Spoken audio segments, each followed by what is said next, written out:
El Conmonitorio San Vicente de Lerins. Apuntes para conocer la fe verdadera. Presentación. San Vicente de Lerins. Poco sabemos sobre la vida de San de Lerins. Fue un padre de la Iglesia del siglo V. Se poseen escasos datos sobre su vida, solo los de una breve noticia que le dedica el marsellés Genadio, de Viris Illustribus, 64, pl 58,1097-9 y los que se desprenden de su obra más importante, el Conmonitorio. Era de origen francés, aunque se ignora el lugar de su nacimiento y dónde pasó su vida, solamente que, se hizo religioso una vez, ahuyentados los vientos de la vanidad y de la soberbia, aplacando a Dios con el sacrificio de la humildad cristiana. Tuvo un pasado borrascoso, como parece deducirse de cierta alusión que hace en uno de sus libros. No es seguro, posiblemente el énfasis que pone en sus palabras hay que cargarlo a cuenta de la severidad con que los santos acostumbran a juzgarse a sí mismos. Lo que sí es indudable es que fue un hombre muy docto en las escrituras y en los dogmas y con profundos conocimientos de las letras clásicas. Sacerdote en el monasterio de la isla de Lerins, llamada hoy de San Honorato, con el seudónimo de Peregrino compuso un tratado contra los herejes. Genadio narra también que es autor de otra obra de tema análogo, cuyo manuscrito fue robado, por lo que elaboró un breve resumen, que sí se conserva. Murió en el reinado de Teodosio y Valentiniano, poco antes del 450. El Conmonitorio está escrito 3 años después del Siouensi de Efeso, es decir, el año 434. Solo 2 obras se le atribuyen con certeza, el Conmonitorium Primum, cuyo título más antiguo es de Peregrino en favor de la antigüedad y universalidad de la fe católica contra las profanas novedades de todos los herejes, y el Conmonitorium Secundum, recapitulación del libro que fue robado.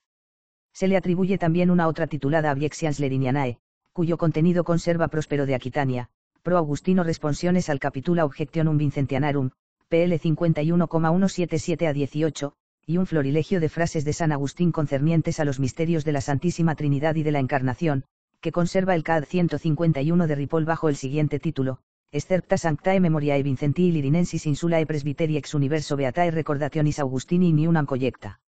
El Conmonitorio. El Conmonitorio es uno de los libros que más historia ha dejado en pos de sí. Hoy pasan de 150, entre ediciones y traducciones a diversas lenguas. La palabra conmonitorio, bastante frecuente como título de obras en aquella época, significa notas o apuntes puestos por escrito para ayudar a la memoria, sin pretensiones de componer un tratado exhaustivo. En esta obra, San Vicente de Lerins se propuso facilitar, con ejemplos de la tradición y de la historia de la Iglesia, los criterios para conservar intacta la verdad católica. No recurre a un método complicado. Las reglas que ofrece para distinguir la verdad del error pueden ser conocidas y aplicadas por todos los cristianos de todos los tiempos, pues se resumen en una exquisita fidelidad a la tradición viva de la Iglesia. El Conmonitorio constituye una joya de la literatura patrística. Su enseñanza fundamental es que los cristianos han de creer od semper, od ubique, od ave omnibus, solo y todo cuanto fue creído siempre, por todos y en todas partes. Varios papas y concilios han confirmado con su autoridad la validez perenne de esta regla de fe. Sigue siendo plenamente actual este pequeño libro escrito en una isla del sur de Francia, hace más de 15 siglos. Introducción. 1. Dado que la Escritura nos aconseja, pregunta a tus padres y te explicarán, a tus ancianos y te enseñarán, presta oídos a las palabras de los sabios, y también, hijo mío, no olvides estas enseñanzas, conserva mis preceptos en tu corazón, a mí, peregrino, último entre todos los siervos de Dios, me parece que es cosa de no poca utilidad poner por escrito las enseñanzas que he recibido fielmente de los santos padres. Para mí esto es absolutamente imprescindible, a causa de mi debilidad, para tener así al alcance de la mano una ayuda que, con una lectura asidua, supla las deficiencias de mi memoria. Me inducen a emprender este trabajo, además, no solo la utilidad de esta obra, sino también la consideración del tiempo y la oportunidad del lugar. En cuanto al tiempo, ya que Él nos arrebata todo lo que hay de humano, también nosotros debemos, en compensación, robarle algo que no sea gozoso para la vida eterna, tanto más cuanto que ver acercarse el terrible juicio divino nos invita a poner mayor empeño en el estudio de nuestra fe. Por otra parte, la astucia de los nuevos herejes reclama de nosotros una vigilancia y una atención cada vez mayores. En cuanto al lugar, porque alejados de la muchedumbre y del tráfago de la ciudad, habitamos un lugar muy apartado en el que, en la celda tranquila de un monasterio, se puede poner en práctica, sin temor de ser distraídos, lo que canta el salmista, descansad y ved que soy el Señor. Aquí, todo se armoniza para alcanzar mis aspiraciones. Durante mucho tiempo he sido perturbado por las diferentes y tristes peripecias de la vida secular. Gracias a la inspiración de Jesucristo, conseguí por fin refugiarme en el puerto de la religión, siempre segurísimo para todos. Dejados atrás los vientos de la vanidad y del orgullo, ahora me esfuerzo en aplacar a Dios mediante el sacrificio de la humildad cristiana, para poder así evitar no solo los naufragios de la vida presente, sino también las llamas a futura. Puesta mi confianza en el Señor, deseo, pues, dar comienzo a la obra que me apremia, cuya finalidad es poner por escrito todo lo que nos ha sido transmitido por nuestros padres y que hemos recibido en depósito. Mi intento es exponer cada cosa más con la fidelidad de un relator, que no con la presunción de querer hacer una obra original. No obstante, me atendré a esta ley al escribir, no decirlo todo, sino resumir lo esencial con estilo fácil y accesible, prescindiendo de la elegancia y del amaneramiento, de manera que la mayor parte de las ideas parezcan más bien enunciadas que explicadas. Que escriban brillantemente y con finura quienes se sienten llevados a ello por profesión o por confianza en su propio talento. En lo que a mí respecta, ya tengo bastante con preparar estas anotaciones para ayudar a mi memoria, o mejor dicho, a mi falta de memoria. No obstante, no dejaré de poner empeño, con la ayuda de Dios, en corregirlas y completarlas cada día, meditando en lo que he aprendido. Así, pues, en el caso de que estos apuntes se pierdan y vayan a acabar en manos de personas santas, ruego a estas que no se apresuren a dejarme en cara que algo de lo que en estas notas se contiene espera todavía ser rectificado y corregido, según mi promesa. Regla para distinguir la verdad católica del error. 2. Habiendo interrogado con frecuencia y con el mayor cuidado y atención a numerosísimas personas, sobresalientes en santidad y en doctrina, sobre cómo poder distinguir por medio de una regla segura, general y normativa, la verdad de la fe católica de la falsedad perversa de la herejía, casi todas me han dado la misma respuesta: todo cristiano que quiera desenmascarar las intrigas de los herejes que brotan a nuestro alrededor, evitar sus trampas y mantenerse íntegro e incólume en una fe incontaminada, debe, con la ayuda de Dios, pertrechar su fe de dos maneras: con la autoridad de la ley divina ante todo, y con la tradición de la Iglesia católica. Sin embargo, alguno podría objetar, puesto que el canon de las Escrituras es de por sí más que suficientemente perfecto para todo, ¿qué necesidad hay de que se le añada la autoridad de la interpretación de la Iglesia? Precisamente porque la Escritura, a causa de su misma sublimidad, no es entendida por todos de modo idéntico y universal. De hecho, las mismas palabras son interpretadas de manera diferente por unos y por otros. Se podría decir que tantas son las interpretaciones como los lectores. Vemos, por ejemplo, que Novaciano explica la Escritura de un modo, Sabelio de otro, Donato, Eunomio, Macedonio, de otro, y de manera diversa la interpretan Fotino, Apolinar, Prisciliano, Joviniano, Pelagio, Celestio y, en nuestros días, Nestorio. Es pues, sumamente necesario, ante las múltiples y enrevesadas tortuosidades del error, que la interpretación de los profetas y de los apóstoles se haga siguiendo la pauta del sentir católico. En la Iglesia católica hay que poner el mayor cuidado para mantener lo que ha sido creído en todas partes, siempre y por todos. Esto es lo verdadera y propiamente católico, según la idea de universalidad que se encierra en la misma etimología de la palabra. Pero esto se conseguirá si nosotros seguimos la universalidad, la antigüedad, el consenso general. Seguiremos la universalidad, si confesamos como verdadera y única fe la que la Iglesia entera profesa en todo el mundo, la antigüedad, si no nos separamos de ninguna forma de los sentimientos que notoriamente proclamaron nuestros santos predecesores y padres, el consenso general, por último, si, en esta misma antigüedad, abrazamos las definiciones y las doctrinas de todos, o de casi todos, los obispos y maestros. Ejemplo de cómo aplicar la regla. 3. ¿Cuál deberá ser la conducta de un cristiano católico, si alguna pequeña parte de la Iglesia se separa de la comunión en la fe universal? No cabe duda de que deberán anteponer la salud del cuerpo entero a un miembro podrido y contagioso.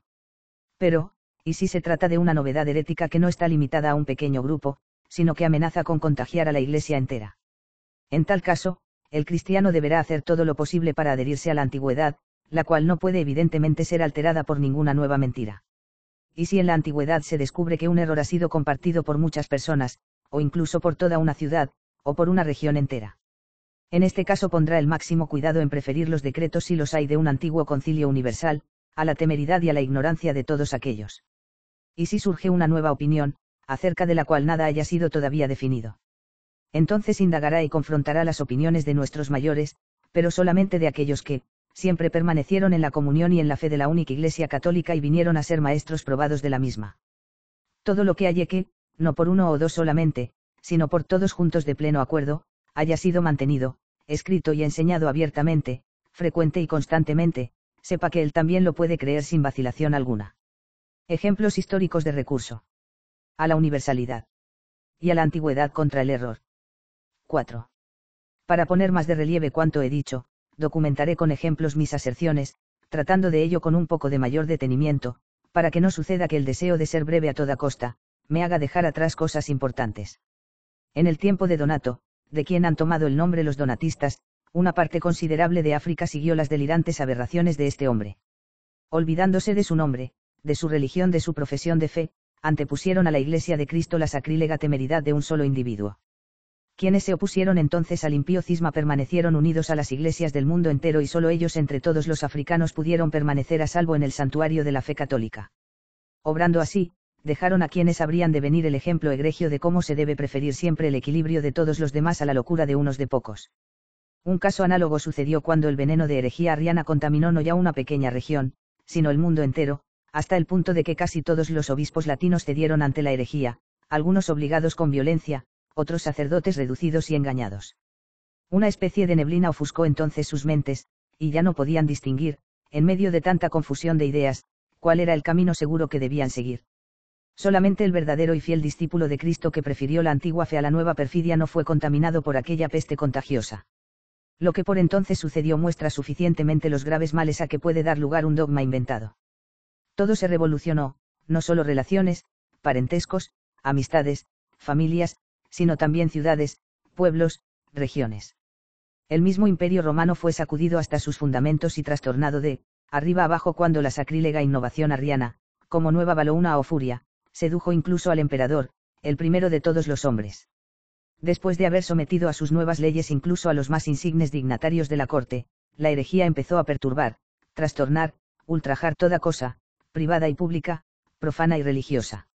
Sin hacer ya distinción entre lo bueno y lo malo, entre lo verdadero y lo falso, atacaba a mansalva a todo el que se ponía por delante.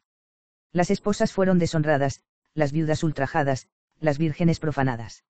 Se demolieron monasterios, se dispersaron los clérigos, los diáconos fueron azotados con varas y los sacerdotes fueron enviados al exilio. Cárceles y minas se colmaron de santos. Muchísimos, arrojados de las ciudades, anduvieron errantes sin posada hasta que en los desiertos, en las cuevas, entre las rocas abruptas perecieron miserablemente, víctimas de las bestias salvajes y de la desnudez, del hambre y de la sed. ¿Y cuál fue la causa de todo esto? Una sola, la introducción de creencias humanas en el lugar del dogma venido del cielo. Esto ocurre cuando, por la introducción de una innovación vacía, la antigüedad fundamentada en los más seguros basamentos es demolida, viejas doctrinas son pisoteadas, los decretos de los padres son desgarrados, las definiciones de nuestros mayores son anuladas, y esto, sin que la desenfrenada concupiscencia de novedades profanas consiga mantenerse en los nítidos límites de una tradición sagrada e incontaminada. Testimonio de San Ambrosio. 5. Es posible que alguno piense que yo invento o exagero por amor a la antigüedad y odio a las novedades. Quien quiera que así piense, preste por lo menos audiencia a San Ambrosio, el cual, en el segundo libro dedicado al emperador Graciano, deplorando la perversidad de los tiempos, exclamaba: Dios Todopoderoso, nuestros sufrimientos y nuestra sangre ya han rescatado suficientemente las matanzas de confesores, el exilio de obispos y tantas otras cosas impías y nefandas. Ha quedado más que claro que quienes han violado la fe no pueden estar seguros. Y en el tercer libro de la misma obra dice: observamos fielmente los preceptos de nuestros padres, y no rompemos con insolente temeridad el sello de la herencia. Porque ni los señores, ni las potestades, ni los ángeles, ni los arcángeles han osado abrir aquel profético libro sellado, solo a Cristo compete el derecho de desplegarlo. ¿Quién de nosotros se atrevería a romper el sello del libro sacerdotal, sellado por los confesores y consagrado por tantos mártires? Incluso aquellos mismos que, constreñidos por la violencia, lo habían violado, inmediatamente rechazaron el engaño en que habían caído y tornaron a la fe antigua. Quienes no osaron violarlo, vinieron a ser confesores y mártires. ¿Cómo podríamos renegar de su fe, si celebramos precisamente su victoria? A todos ellos vaya, oh venerable Ambrosio, nuestra alabanza, nuestro encomio, nuestra admiración. ¿Quién sería tan estulto que, no pudiendo igualarlos, no desee al menos imitar a estos hombres, a quienes ninguna violencia consiguió desviar de la fe de los padres? Amenazas, lisonjas, esperanza de vida, temor a la muerte, guardias, corte, emperador, autoridades, no sirvieron de nada, hombres y demonios fueron impotentes ante ellos. Su tenaz apegamiento a la fe antigua los hizo dignos, a los ojos del Señor, de una gran recompensa. Por medio de ellos, Él quiso levantar las iglesias postradas, volver a infundir nueva vida a las comunidades cristianas agotadas, restituir a los sacerdotes las coronas caídas. Con las lágrimas de los obispos que permanecieron fieles, Dios ha limpiado, como con una fuente celestial, no ya las fórmulas materiales, sino la mancha moral de la impiedad nueva. Por medio de ellos, en fin, ha reconducido al mundo entero todavía sacudido por la violenta y repentina tempestad de la herejía de la nueva perfidia a la fe antigua, de la reciente insania a la primitiva salud, de la ceguera nueva a la luz de antes. Mas lo que debemos destacar principalmente en este valor casi divino de los confesores es que han defendido la fe antigua de la Iglesia universal y no la creencia de ninguna fracción de ella. Nunca habría sido posible que tan grandes hombres se prodigasen en un esfuerzo sobrehumano para sostener las conjeturas erróneas y contradictorias de uno o dos individuos, o que se empleasen a fondo en favor de la irreflexiva opinión de una pequeña provincia. En los decretos y en las definiciones de todos los obispos de la Santa Iglesia, herederos de la verdad apostólica y católica, es en lo que han creído, prefiriendo exponerse a sí mismos a la muerte antes que traicionar la antigua fe universal. Así merecieron alcanzar una gloria tan grande, que fueron considerados no solo confesores, sino, con todo derecho, príncipes de los confesores. Testimonio del Papa Esteban. 6. El ejemplo verdaderamente grande y divino de estos bienaventurados debería ser objeto constante de meditación para todo verdadero católico. Ellos, irradiando como un candelabro de 7 brazos la luz septiforme del Espíritu Santo, han mostrado, de manera clarísima, a los que vendrían detrás, como en un futuro, ante cualquier verborrea jactanciosa del error, se puede aniquilar la audacia de innovaciones impías con la autoridad de la antigüedad consagrada. Por lo demás, esta manera de actuar no es novedad en la Iglesia, efectivamente, en ella siempre se observó que cuanto más ha crecido el fervor de la piedad, con tanta mayor presteza se ha puesto barrera a las nuevas invenciones. Hay una gran cantidad de ejemplos, pero para no alargarme demasiado, solo me referiré a uno, adecuadísimo para nuestra finalidad, tomándolo de la historia de la sede apostólica. Todos podrán ver, con más claridad que la propia luz, con cuánta fortaleza, diligencia y celo los venerables sucesores de los santos apóstoles han defendido siempre la integridad de la doctrina recibida una vez para siempre. Sucedió que el obispo de Cartago, Agripino, de piadosa memoria, tuvo la idea de hacer que los herejes se volvieran a bautizar, y esto contra la Escritura, contra la norma de la Iglesia universal, contra la opinión de sus colegas, contra las costumbres y los usos de los padres. Esto dio origen a grandes males, porque no solo ofrecía a todos los herejes un ejemplo de sacrilegio, sino que también fue ocasión de error para no pocos católicos. Dado que en todas partes se protestaba contra esta novedad, y en cada sitio los obispos tomaban diferentes posturas con respecto a ella, según les dictaba su propio celo, el Papa Esteban, de santa memoria, obispo de la sede apostólica, se sumó con mayor fuerza que nadie a la oposición de sus colegas, pues entendía acertadamente, a mi parecer, que debía sobrepasar a todos en la devoción a la fe tanto cuanto lo sobrepasaba por la autoridad de su sede. Escribió entonces una carta a África y decretó en estos términos: ninguna novedad, sino solo lo que ha sido transmitido. Sabía aquel hombre santo y prudente que la misma naturaleza de la religión exige que todo sea transmitido a los hijos con la misma fidelidad con la cual ha sido recibido de los padres, y que, además, no nos es lícito llevar y traer la religión por donde nos parezca, sino que más bien somos nosotros los que tenemos que seguirla por donde ella nos conduzca. Y es propio de la humildad y de la responsabilidad cristiana no transmitir a quienes nos sucedan nuestras propias opiniones, sino conservar lo que ha sido recibido de nuestros mayores. ¿Cómo acabó, pues, la cosa? ¿Cómo había de acabar sino de la manera acostumbrada y normal? Se atuvieron a la antigüedad y se rechazó la novedad. ¿Es que acaso no hubo defensores de la innovación? Al contrario, hubo un tal despliegue de ingenios, una tal profusión de elocuencia, un número tan grande de partidarios, tanta verosimilitud en las tesis, tal cúmulo de citas de la Sagrada Escritura, aunque interpretada en un sentido totalmente nuevo y errado, que de ninguna manera, creo yo, se habría podido superar toda aquella concentración de fuerzas, si la innovación tan acérrimamente abrazada, defendida, alabada, no se hubiera venido abajo por sí misma, precisamente a causa de su novedad. ¿Qué ocurrió con los decretos de aquel concilio africano y cuáles fueron sus consecuencias? Gracias a Dios no sirvieron para nada. Todo se esfumó como un sueño y una fábula y fue abolido como cosa inútil, rechazado, no tenido en cuenta. Pero he aquí que se produjo una situación paradójica. Los autores de aquella opinión son considerados católicos, y en cambio sus seguidores son herejes, los maestros fueron perdonados y los discípulos condenados. Quienes escribieron los libros erróneos serán llamados hijos del reino, mientras que el infierno acogerá a quienes se hacen sus defensores. ¿Quién puede ser tan loco hasta el punto de poner en duda que el beato Cipriano, luz esplendorosa entre todos los santos obispos y mártires, reina junto con sus colegas eternamente con Cristo? Y al contrario, ¿quién podría ser tan sacrílego que negase que los donatistas y las otras pestes, que presuntuosamente quieren rebautizar apoyándose en la autoridad de aquel concilio, arderán eternamente con el diablo. Astucia táctica de los herejes. 7. A mi modo de ver, un juicio tan severo fue pronunciado por el cielo a causa de la malicia de estos mistificadores, que no dudaban en encubrir con otro nombre las herejías que fabricaban. Con frecuencia se apropiaban de pasajes complicados y poco claros de algún autor antiguo, los cuales, por su misma falta de claridad parecía que concordaban con sus teorías, así simulaban que no eran los primeros ni los únicos que pensaban de esa manera. Esta falta de honradez yo la califico de doblemente odiosa, porque no tienen escrúpulo alguno en hacer que otros beban el veneno de la herejía, y porque mancillan la memoria de personas santas, como si esparcieran al viento, con mano sacrílega, sus cenizas dormidas. Haciendo revivir determinadas opiniones, que mejor era dejar enterradas en el silencio, llevan a cabo una difamación. En esto siguen a la perfección las huellas de su primer modelo Cam, que no solo no se preocupó de cubrir la desnudez de Noé, sino que la hizo notar a los demás para burlarse. A causa de una ofensa tan grave a la piedad filial, hasta sus descendientes estuvieron incursos en la maldición que mereció su pecado. Su comportamiento fue totalmente contrario al de sus hermanos, los cuales se negaron a profanar con su mirada la venerable desnudez de su padre y a exponerle a las miradas de otros, sino que, como está escrito, lo cubrieron acercándose de espaldas. No aprobaron ni censuraron el error de aquel hombre santo, y por eso merecieron una espléndida bendición, que se extendió a sus hijos de generación en generación. Pero volvamos a nuestro tema. Debemos tener horror, como si de un delito se tratara, a alterar la fe y corromper el dogma. No solo la disciplina de la Constitución de la Iglesia nos impide hacer una cosa así, sino también la censura de la autoridad apostólica. Todos conocemos con cuánta firmeza, severidad y vehemencia San Pablo se lanza contra algunos que, con increíble frivolidad, se habían alejado en poquísimo tiempo de aquel que los había llamado a la gracia de Cristo, para pasarse a otro evangelio, aunque la verdad es que no existe otro evangelio.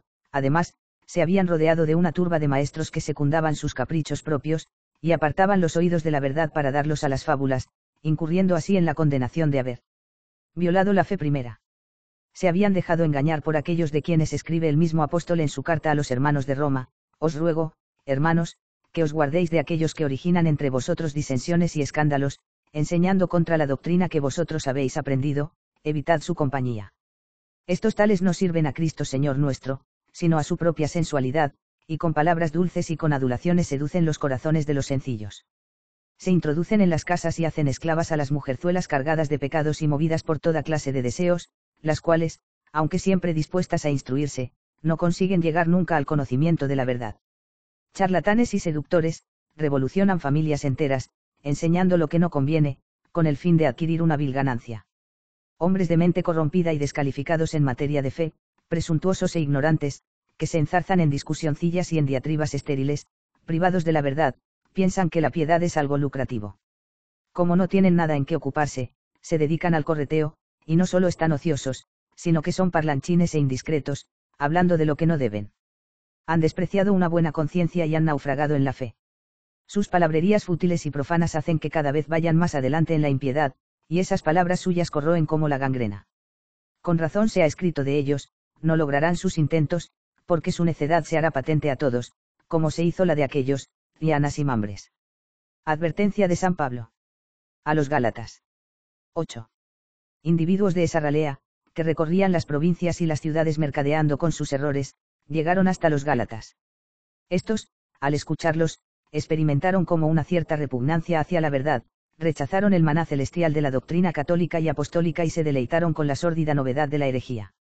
La autoridad del apóstol se manifestó entonces con su más grande severidad: aun cuando nosotros mismos, o un ángel del cielo os predicase un evangelio diferente del que nosotros os hemos anunciado, sea anatema. ¿Y por qué dice San Pablo aun cuando nosotros mismos, y no dice aunque yo mismo? Porque quiere decir que incluso si Pedro, o Andrés, o Juan, o el colegio entero de los apóstoles anunciasen un evangelio diferente del que os hemos anunciado, sea anatema. Tremendo rigor, con el que, para afirmar la fidelidad a la fe primitiva, no se excluyen ni a sí mismo ni a los otros apóstoles. Pero esto no es todo: aunque un ángel del cielo os predicase un evangelio diferente del que nosotros os hemos anunciado, sea anatema. Para salvaguardar la fe entregada una vez para siempre, no le bastó recordar la naturaleza humana, sino que quiso incluir también la excelencia angélica, aunque nosotros dice o un ángel del cielo. No es que los santos o los ángeles del cielo puedan pecar, sino que es para decir, incluso si sucediese eso que no puede suceder, cualquiera que fuese el que intentase modificar la fe recibida, este tal sea anatema. Pero quizá el apóstol escribió estas palabras a la ligera, movido más por un ímpetu pasional humano que por inspiración divina.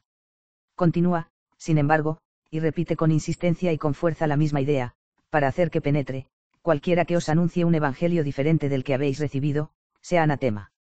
No dice, si uno os predicara un evangelio diferente del nuestro, sea bendito, alabado, acogido, sino que dice, sea anatema, es decir, separado, alejado, excluido, con el fin de que el contagio funesto de una oveja infectada no se extienda, con su presencia mortífera, a todo el rebaño inocente de Cristo. Valor universal. De la advertencia paulina. 9. Podría pensarse que estas cosas fueron dichas solo para los Gálatas. En ese caso, también las demás recomendaciones que se hacen en el resto de la carta serían válidas solamente para los Gálatas. Por ejemplo, si vivimos por el Espíritu, procedamos también según el Espíritu. No seamos ambiciosos de vanagloria, provocándonos los unos a los otros y envidiándonos recíprocamente. Pues si esto nos parece absurdo, ello quiere decir que esas recomendaciones se dirigen a todos los hombres y no solo a los Gálatas, tanto los preceptos que se refieren al dogma, como las obligaciones morales, valen para todos indistintamente. Así, pues, igual que a nadie es lícito provocar o envidiar a otro, tampoco a nadie es lícito aceptar un evangelio diferente del que la Iglesia Católica enseña en todas partes. Quizá el anatema de Pablo contra quien anunciase un evangelio diferente del que había sido predicado solo valía para aquellos tiempos y no para ahora. En este caso, también lo que se prescribe en el resto de la carta, os digo, proceded según el Espíritu y no satisfaréis los apetitos de la carne, ya no obligaría hoy. Si pensar una cosa así es impío y pernicioso, necesariamente hay que concluir que, puesto que los preceptos de orden moral han de ser observados en todos los tiempos, también los que tienen por objeto la inmutabilidad de la fe obligan igualmente en todo tiempo. Por consiguiente, anunciar a los cristianos alguna cosa diferente de la doctrina tradicional no era, no es, no será nunca lícito, y siempre fue obligatorio y necesario, como lo es todavía ahora y lo será siempre en el futuro, reprobar a quienes hacen bandera de una doctrina diferente de la recibida. Así las cosas, habrá alguien tan osado que anuncie ahí una doctrina diferente de la que es anunciada por la Iglesia, o será tan frívolo que abrace otra fe diferente de la que ha recibido de la Iglesia. Para todos, siempre, y en todas partes, por medio de sus cartas, se levanta con fuerza y con insistencia el grito de aquel instrumento elegido, de aquel doctor de gentes, de aquella campana apostólica, de aquel heraldo del universo, de aquel experto de los cielos, si alguien anuncia un nuevo dogma, sea excomulgado. Pero vemos cómo se eleva el croar de algunas areínas, el zumbido de esos mosquitos y esas moscas moribundas que son los pelagianos. Estos dicen a los católicos, tomadnos por maestros vuestros, por vuestros jefes, por vuestros exégetas, condenad lo que hasta ahora habéis creído y creed lo que hasta ahora habéis condenado. Rechazad la fe antigua, los decretos de los padres, el depósito de vuestros mayores, y recibid. Recibid, ¿qué? Me produce horror decirlo, pues sus palabras están tan llenas de soberbia que me parece cometer un delito no ya el decirlas, sino incluso refutarlas. ¿Por qué permite Dios que haya herejías en la Iglesia? 10. Pero alguien dirá, porque Dios permite que con tanta frecuencia personalidades insignes de la Iglesia se pongan a defender doctrinas nuevas entre los católicos. La pregunta es legítima y merece una respuesta amplia y detallada. Pero responderé fundándome no en mi capacidad personal, sino en la autoridad de la ley divina y en la enseñanza del magisterio eclesiástico. Oigamos, pues, a Moisés, que él nos diga por qué de tanto en cuando Dios permite que hombres doctos, incluso llamados profetas por el apóstol a causa de su ciencia, se pongan a enseñar nuevos dogmas que el Antiguo Testamento llama, en su estilo alegórico, divinidades extranjeras. Realmente los gierges veneran sus propias opiniones tanto como los paganos veneran sus dioses. Moisés escribe, si en medio de ti se levanta un profeta o un soñador, es decir, un maestro confirme ido en la Iglesia, cuya enseñanza sus discípulos y auditores estiman que proviene de alguna revelación, que te anuncia una señal o un prodigio, aunque se cumpla la señal o el prodigio. Ciertamente, con estas palabras se quiere señalar un gran maestro, de tanta ciencia que pueda hacer creer a sus seguidores, que no solamente conoce las cosas humanas, sino que también tiene la presciencia de las cosas que sobrepasan al hombre. Poco más o menos esto es lo que de Valentín, Donato, Fotino, Apolinar y otros de la misma calaña creían sus respectivos discípulos. Y cómo sigue Moisés, y te dice, vamos detrás de otros dioses, que tú no conoces, y sirvámoslos. ¿Qué son estos otros dioses sino las doctrinas erróneas y extrañas? Que tú no conoces, es decir, nuevas e inauditas. Y sirvámoslas, o sea, creámoslas y sigámoslas. Pues bien, ¿qué es lo que dice Moisés en este caso? No escuches las palabras de ese profeta o ese soñador. Pero yo planteo la cuestión, porque Dios no impide que se enseñe lo que él prohíbe que se escuche. Y Moisés responde, porque te está probando Yahvé, tu Dios, para ver si amas a Yahvé con todo tu corazón y con toda tu alma. Así, pues, está más claro que la luz del sol el motivo por el que de tanto en cuando la providencia de Dios permite maestros en la iglesia que predicuen nuevos dogmas, porque te está probando Yahvé. Y ciertamente que es una gran prueba ver a un hombre tenido por profeta, por discípulo de los profetas, por doctor y testigo de la verdad, un hombre sumamente amado y respetado, que de repente se pone a introducir a escondidas errores perniciosos. Tanto más cuanto que no hay posibilidad de descubrir inmediatamente ese error, puesto que le coge a uno de sorpresa, ya que se tiene de tal hombre un juicio favorable a causa de su enseñanza anterior, y se resiste uno a condenar al antiguo maestro al que nos sentimos ligados por el afecto. Ejemplos de Nestorio, Fotino, Apolinar. 11. Llegados a este punto, alguno podrá pedirme que contraste las palabras de Moisés con ejemplos tomados de la historia de la Iglesia. La petición es justa y respondo a continuación. Partiendo, en primer lugar, de hechos recientes y bien conocidos, podríamos alguno de nosotros imaginar la prueba por la que atravesó la Iglesia, cuando el infeliz Nestorio se convirtió repentinamente de oveja en lobo, comenzó a desgarrar el rebaño de Cristo, al mismo tiempo que aquellos a quienes él mordía, teniéndolo aún por oveja, estaban así más expuestos a sus mordiscos. En verdad que difícilmente podía pasarle por la cabeza a nadie que pudiese estar en el error quien había sido elegido por la alta judicatura de la corte imperial y era tenido en la mayor estima por los obispos. Rodeado del afecto profundo de las personas piadosas y del fervor de una grandísima popularidad, todos los días explicaba en público la Sagrada Escritura, y refutaba los errores perniciosos de judíos y paganos. ¿Quién no habría estado convencido de que un hombre de esta clase enseñaba la fe ortodoxa, que predicaba y profesaba la más pura y sana doctrina? Pero sin duda para abrir camino a una sola jerarquía, la suya, era por lo que perseguía todas las demás mentiras y herejías. A esto precisamente es a lo que se refería Moisés, cuando decía, te está probando Yahvé, tu Dios, para ver si lo amas. Mas dejemos de lado a Nestorio, en el que siempre hubo más brillo de palabras que verdadera sustancia, relumbrón más que efectiva valentía, y al cual el favor de los hombres, y no la gracia de Dios, hacía aparecer grande ante la estimación del vulgo. Recordemos mejor a quienes, dotados de habilidad y del atractivo de los grandes éxitos, se convirtieron para los católicos en ocasión de tentaciones no sin importancia. Así, por ejemplo, sucedió en Pannonia en tiempos de nuestros padres, cuando Potino intentó engañar a la iglesia de Sirmio. Había sido elegido obispo con la mayor estima por parte de todos, y durante un cierto tiempo cumplió con su oficio como un verdadero católico. Pero llegó un momento en que, como el profeta o visionario malvado del que habla Moisés, comenzó a persuadir al pueblo de Dios que le había sido confiado de que debía seguir a otros dioses, es decir, a novedades erróneas nunca antes conocidas. Hasta aquí nada de extraordinario. Mas lo que lo hacía particularmente peligroso era el hecho de que, peara esta empresa tan malvada, se servía de medios comunes.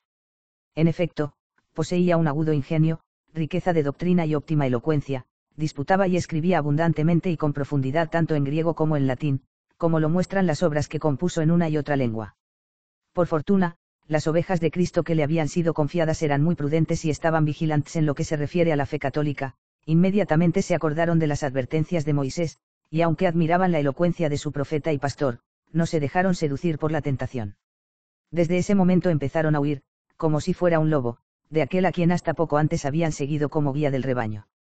Aparte de Fotino, tenemos el ejemplo de Apolinar, que nos pone en guardia contra el peligro de una tentación que puede surgir en el seno mismo de la Iglesia, y que nos advierte de que hemos de vigilar muy diligentemente sobre la integridad de nuestra fe. Apolinar introdujo en sus auditores la más dolorosa incertidumbre y angustia, pues por una parte se sentían atraídos por la autoridad de la Iglesia, y por otra eran retenidos por el maestro al que estaban habituados. Vacilando así entre uno y otro, no sabían qué es lo que convenía hacer. Era, quizá, aquel un hombre de poco o ningún relieve. Al contrario, reunía tales cualidades, que se sentían llevados a creerlo, incluso demasiado rápidamente en gran número de cosas. ¿Quién podía hacer frente a su agudeza de ingenio, a su capacidad de reflexión y a su doctrina teológica? Para hacerse una idea del gran número de herejías aplastadas, de los errores nocivos a la fe desbaratados por él, basta recordar la obra insigne e importantísima, de no menos de 30 libros, con la que refutó, con gran número de pruebas, las locas calumnias de Porfiro. Nos alargaríamos demasiado si recordásemos aquí todas sus obras, merced a ellas habría podido ser igual a los más grandes artífices de la Iglesia, si no hubiese sido empujado por la insana pasión de la curiosidad a inventar no sé qué nueva doctrina, la cual como una lepra, contagió y manchó todos sus trabajos, hasta el punto de que su doctrina se convirtió en ocasión de tentación para la Iglesia, más que de edificación. Doctrina de estos herejes. A primera vista parece que distingue sencillamente dos sustancias en Cristo, pero de repente introduce dos personas. Cometiendo un crimen inaudito, afirma que hay dos hijos de Dios, dos Cristos, uno es Dios y el otro es hombre, uno es engendrado por el Padre, el otro es nacido de la Madre. Por eso concluye que María Santísima no puede ser llamada Theotokos, Madre de Dios, sino solamente Cristotokos, Madre de Cristo, en cuanto que de ella nació no el Cristo que es Dios, sino el Cristo que es hombre. Solamente alguien que no reflexione puede creer que Nestorio, en sus escritos, admite un solo Cristo y predica una sola persona de Cristo. En realidad, se expresó de una manera engañosa, para poder más fácilmente insinuar el mal a través del bien, según nos dice el apóstol, por medio de lo que es bueno me ha dado la muerte. Si en alguna parte de sus escritos proclama que cree en un solo Cristo y en una sola persona de Cristo, lo dice solamente para engañar. En realidad afirma que después de haber nacido de la Virgen, las dos personas se reunieron en un solo Cristo, manteniendo así que en el tiempo de la concepción o del parto virginal e incluso durante un cierto tiempo después hubo dos Cristos. Según esto, Cristo habría nacido primero como un simple hombre ordinario, sin estar todavía asociado en la unidad de persona al Verbo de Dios, solo después habría descendido en ella persona del Verbo que lo asumiría. Y si ahora Cristo sigue asumido en la gloria de Dios, hubo, no obstante, un tiempo durante el cual no había ninguna diferencia entre él y los demás hombres. La verdadera fe trinitaria. Y cristológica. 12. Antes de seguir adelante, quizás se espera que me detenga a exponer las doctrinas heréticas de quienes acabo de mencionar, Nestorio, Apolinar y Fotino. En verdad esto se saldría de mi intento, porque no me he propuesto refutar los errores uno a uno. Si he echado mano de algunos ejemplos, ha sido para demostrar con claridad y evidencia que cuanto dice Moisés es verdad, o sea, para demostrar que, si un doctor de la Iglesia, un profeta, podríamos decir que interpreta los misterios proféticos, intenta introducir alguna novedad en la Iglesia de Dios, es la providencia de Dios quien lo permite para probarnos. No obstante, no será inútil exponer, de pasada, las doctrinas de los herejes antes citados. En cuanto a Fotino, dice que existe un Dios único y solo, que hay que entender según la mentalidad judaica. Niega, por tanto, la plenitud de la Trinidad y mantiene que ni el Verbo de Dios ni el Espíritu Santo son personas reales. Afirma, además, que Cristo fue solamente un hombre que tuvo su origen en María. Reafirma, de todas las maneras posibles, que debemos honrar a la sola persona de Dios Padre, y a Cristo como puramente hombre. Apolinar declara que está de acuerdo con nosotros sobre la unidad de la Trinidad, aunque luego, sobre este mismo punto, su fe no es del todo íntegra. Acerca de la encarnación del Señor blasfema abiertamente. Dice que en la carne de nuestro Salvador no había realmente un alma humana, o si la había, no tenía inteligencia ni razón humanas. La carne del Señor no fue tomada de la carne de la Santísima Virgen María, afirma, sino que descendió del cielo al seno de la Virgen. Siempre inconcreto y vacilante, a veces afirmaba que esa carne es coeterna al Verbo de Dios, otras veces que es creada por la divinidad del Verbo. No admitía que en Cristo hay dos sustancias, una divina y una humana, una proveniente del Padre y otra de la Madre. Pensaba realmente que la misma naturaleza del Verbo estaba dividida, como si una parte de él permaneciese eternamente en Dios, mientras que otra parte se había encarnado. Así, mientras la verdad afirma que hay un solo Cristo, formado por dos sustancias, él sostenía, al contrario, que dos sustancias se formaron de una sola divinidad de Cristo. Nestorio está infectado por un morbo totalmente opuesto al de Apolinar. 13. Estas son las cosas que Nestorio, Apolinar y Fotino, como perros rabiosos, ladran contra la Iglesia católica. Fotino no admite la Trinidad, Apolinar afirma la convertibilidad de la naturaleza humana del Verbo y niega la existencia de dos sustancias en Cristo, en cuanto que no admite en Cristo un alma entera, o por lo menos no admite en ella la inteligencia y la razón, pretendiendo que el lugar de la inteligencia lo ha ocupado el Verbo de Dios. Por último, Nestorio dice que ha habido siempre, o al menos durante un cierto tiempo, dos Cristos. En cambio, la Iglesia católica, que piensa rectamente acerca de Dios y acerca de nuestro Salvador, no profiere blasfemias ni contra el misterio de la Trinidad ni contra la encarnación de Cristo. La Iglesia adora una sola divinidad en la plenitud de la Trinidad y la igualdad de la Trinidad en una única y misma majestad, profesa un solo Cristo Jesús, no dos, el cual es igualmente Dios y hombre. Cree que en él hay una sola persona, pero dos sustancias, pero una sola persona. Dos sustancias porque el Verbo de Dios es inmutable, y por eso no puede transformarse en carne, una sola persona, porque, admitiendo dos hijos, podría parecer que la Iglesia adora una cuaternidad y no una trinidad. Pero quizás sea necesario tratar más detenidamente y con mayor precisión este punto. En Dios hay una sola sustancia y tres personas, en Cristo, dos sustancias, pero una sola persona. En la Trinidad hay diversas personas, pero la sustancia es una, en el Salvador hay más sustancias, pero es única la persona. ¿De qué manera hay en la Trinidad diferentes personas y no diferentes sustancias? Porque una es la persona del Padre, otra la del Hijo, otra la del Espíritu Santo, y, sin embargo, el Padre, el Hijo y el Espíritu Santo no tienen diferentes naturalezas, sino una única y la misma naturaleza.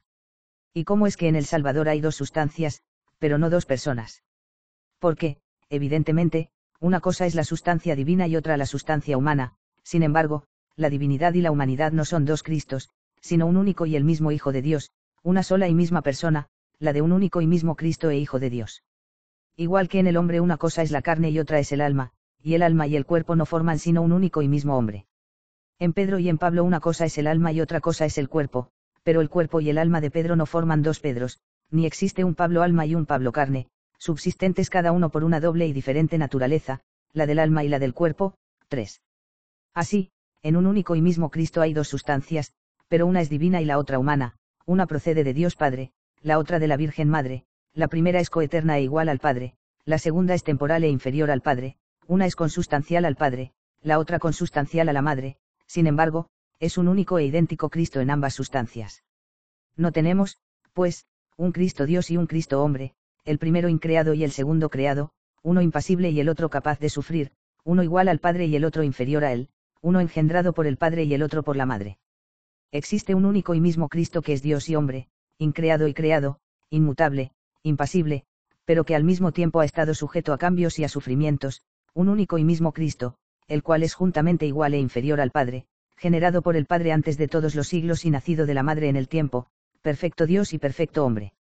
En cuanto Dios, posee la plenitud de la divinidad, en cuanto hombre, una humanidad perfecta.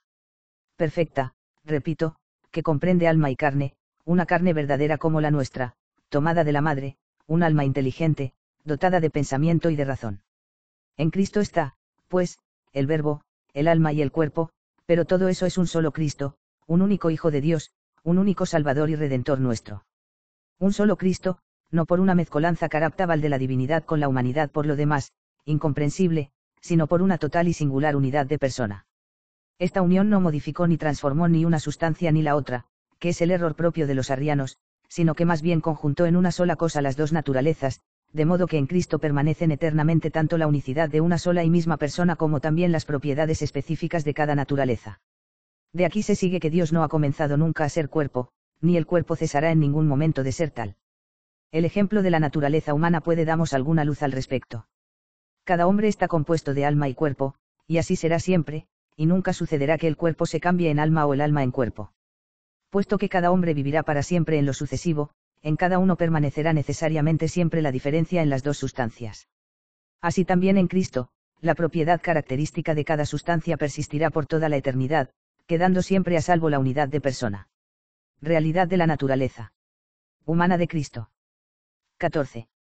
Puesto que estamos pronunciando con mucha frecuencia el término persona, y decimos que Dios se ha hecho hombre in persona, es preciso prestar atención a que no parezca que afirmamos que el Verbo de Dios ha asumido solo externamente lo que es propio de la naturaleza humana, limitándose a imitar nuestras acciones, y que no ha tomado parte en la actividad humana como un verdadero hombre, sino solo aparentemente, como se hace en el teatro, donde un solo actor puede hacer el papel de varios personajes, sin ser realmente ninguno de ellos. Cada vez que los actores imitan la conducta de otros, aunque reproduzcan a la perfección su modo de actuar y de comportarse, ellos no son los personajes representados. En realidad, sirviéndome de términos profanos, cuando un actor hace el papel de un sacerdote o de un rey, él no es ni sacerdote ni rey, terminada la representación teatral, cesa de existir también el personaje representado. Lejos de nosotros este impío e ignominioso insulto hacia Cristo, propio de la demencia maniquea.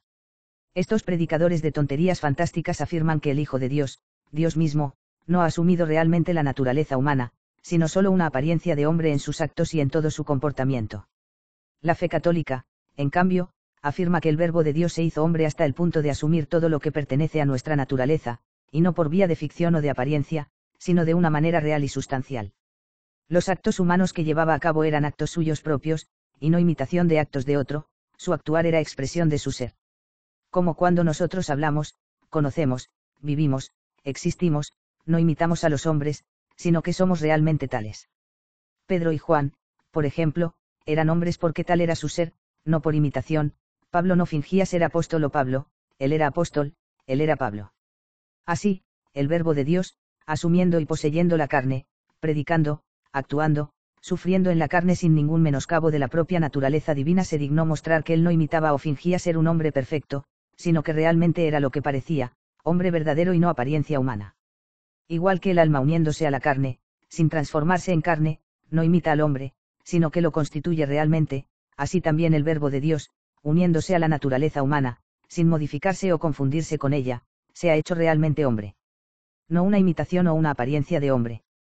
Es preciso, pues, evitar absolutamente dar al término, persona, un significado que suponga una imitación, una diferencia entre el que finge y el personaje objeto de la ficción, en la que quien actúa no es nunca aquel a quien representa. Por eso, no suceda nunca que creamos que el Verbo Dios ha asumido de manera ficticia semejante la naturaleza humana. Al contrario, nosotros debemos creer que, permaneciendo inmutable su sustancia divina, ha asumido una naturaleza humana completa en sí, que lo ha hecho ser carne, hombre, realidad humana no simulada, sino verdadera, no imaginaria, sino entitiva, no destinada a cesar de existir como al término de una acción escénica, sino a persistir para siempre de manera sustancial. María, Madre de Dios. 15. Esta unicidad de persona en Cristo se actuó y fue perfecta no después del parto virginal, sino en el mismo seno de la Virgen. Por lo tanto, debemos atender con todo cuidado a profesar no solamente que Cristo es uno, sino que siempre ha sido uno. Sería una blasfemia intolerable sostener que ahora Cristo es uno, pero que durante un determinado periodo de tiempo existieron dos, un Cristo después del bautismo, dos, en cambio, en el momento de la natividad. Podremos evitar tan grande sacrilegio solo si creemos que el hombre se unió a Cristo en la unidad de persona ya desde el seno materno, en el mismo instante de la concepción virginal, y no en el momento de la ascensión o de la resurrección, o en el del bautismo. En virtud de esta unidad de persona se atribuye indiferentemente y de manera indistinta al hombre lo que es propio de Dios, y a Dios lo que es propio de la carne. Por inspiración divina fue escrito que el Hijo del Hombre bajó del cielo y que el Señor de la Majestad fue crucificado en la tierra. Así nosotros decimos que el Verbo de Dios fue hecho, que la sabiduría misma de Dios fue perfeccionada, que su ciencia fue creada, cuando es la carne del Señor la que ha sido hecha, creada, como fue predicho que sus manos y sus pies serían traspasados.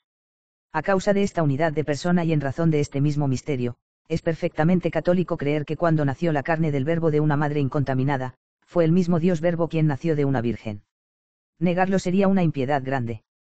Nadie, pues, intente jamás privar a María Santísima del privilegio de esta gracia divina y de una gloria tan especial. Por el querer determinado del Señor, Dios nuestro e Hijo suyo, debemos proclamarla con toda verdad y acierto Teotocos, Madre de Dios.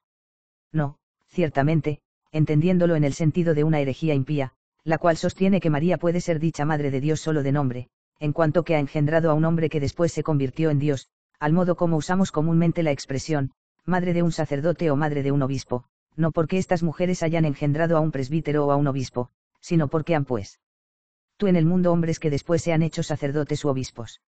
No en este sentido, repito, María Santísima es Madre de Dios, sino, como se ha dicho antes, porque en su sagrado seno se realizó el misterio sacrosanto por el cual, en razón de una particular y única unidad de persona, el Verbo es carne en la carne, y el hombre es Dios en Dios.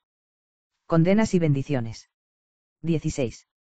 Pero ya es tiempo de hacer una breve síntesis, para recordarlo con mayor facilidad, de todo lo que hemos dicho en torno a las herejías y a la fe católica. Cuando se repiten las cosas, se comprenden mejor y se graban más profundamente en la memoria. Condena, pues, de Fotino, que rechaza la plenitud de la Trinidad y enseña que Cristo fue pura y simplemente un hombre.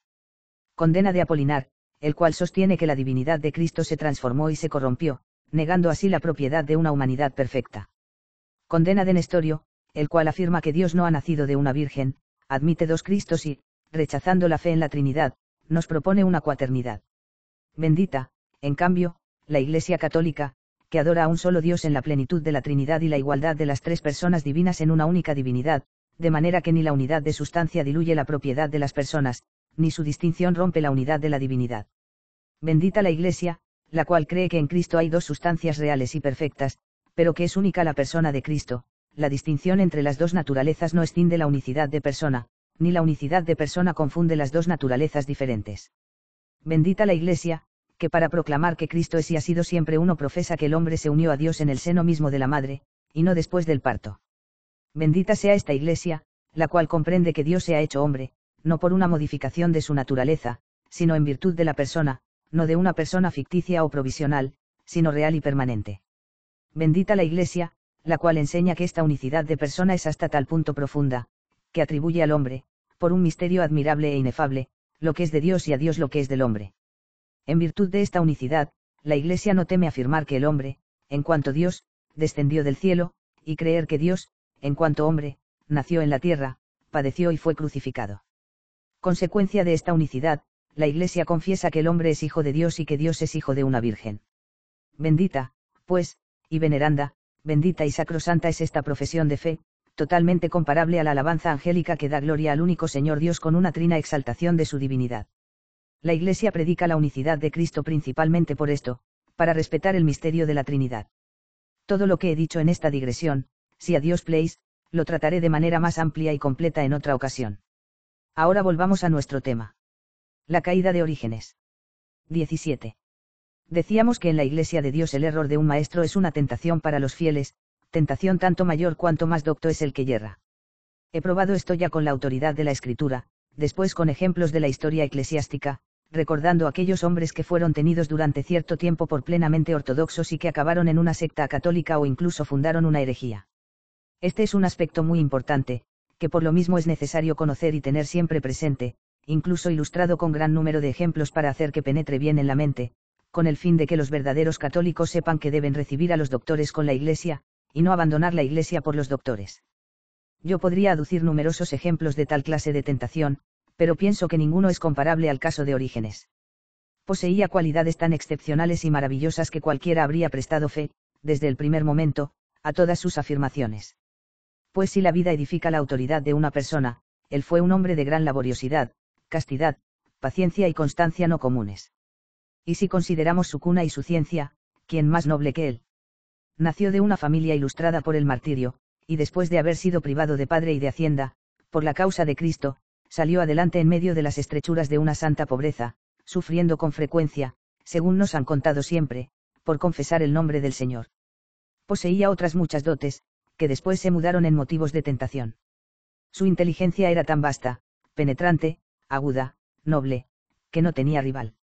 Además, tenía tal conocimiento de la doctrina cristiana y una erudición tan grande que pocas cosas de la filosofía divina se le escapaban, y casi ninguna de la humana había que él no hubiera adquirido profundamente. Su ciencia no se limitó a las obras griegas, sino que también se extendió a las hebraicas. Debo recordar su elocuencia. Era tan agradable, pura, suave, que se habría podido decir que era miel, no palabras, lo que destilaban sus labios.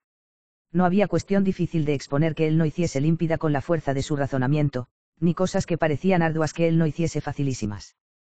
Pero no habrá, quizá, construido sus obras y fundamentado sus asertos solamente sobre argumentos racionales. Al contrario, no ha habido nunca maestro que haya utilizado más que él la Sagrada Escritura. Puede que haya escrito poco. En absoluto. Ningún mortal ha escrito más que él, tanto que no es posible, pienso yo, no solo leer todas sus obras, pero ni siquiera encontrarlas todas. Y para que no le faltase ningún medio para formarse y perfeccionarse en la ciencia, tuvo el don de la plenitud de los años. Quizá haya tenido poca suerte con sus discípulos. Hubo alguien más afortunado que él. Innumerables son los doctores, los obispos, los confesores, los mártires salidos de su escuela. Es verdaderamente imposible medir la admiración, la gloria, el favor de que gozó por parte de todos. ¿Quién, por poco religioso que fuese, no acudía a él desde los más remotos rincones de la tierra? Sabemos por la historia que era reverenciado no solo por las personas privadas, sino incluso por el mismo emperador. Se cuenta que la madre del emperador Alejandro lo hizo llamar a su lado a causa de la sabiduría divina que sobreabundaba en él, y que ella deseaba ardientemente conocer.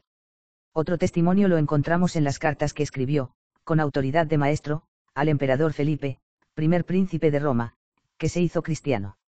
Y si no se quiere dar crédito a nuestro testimonio cristiano en torno a su increíble ciencia, escuchemos al menos lo que de ella dicen los filósofos paganos. El impío Porfirio narra que, siendo él todavía un chiquillo, fue hasta Alejandría atraído por la fama de Orígenes, y allí lo vio, ya muy avanzado en edad, pero con tal clase y con tanta grandeza, que parecía que él había construido la ciudadela de toda la sabiduría.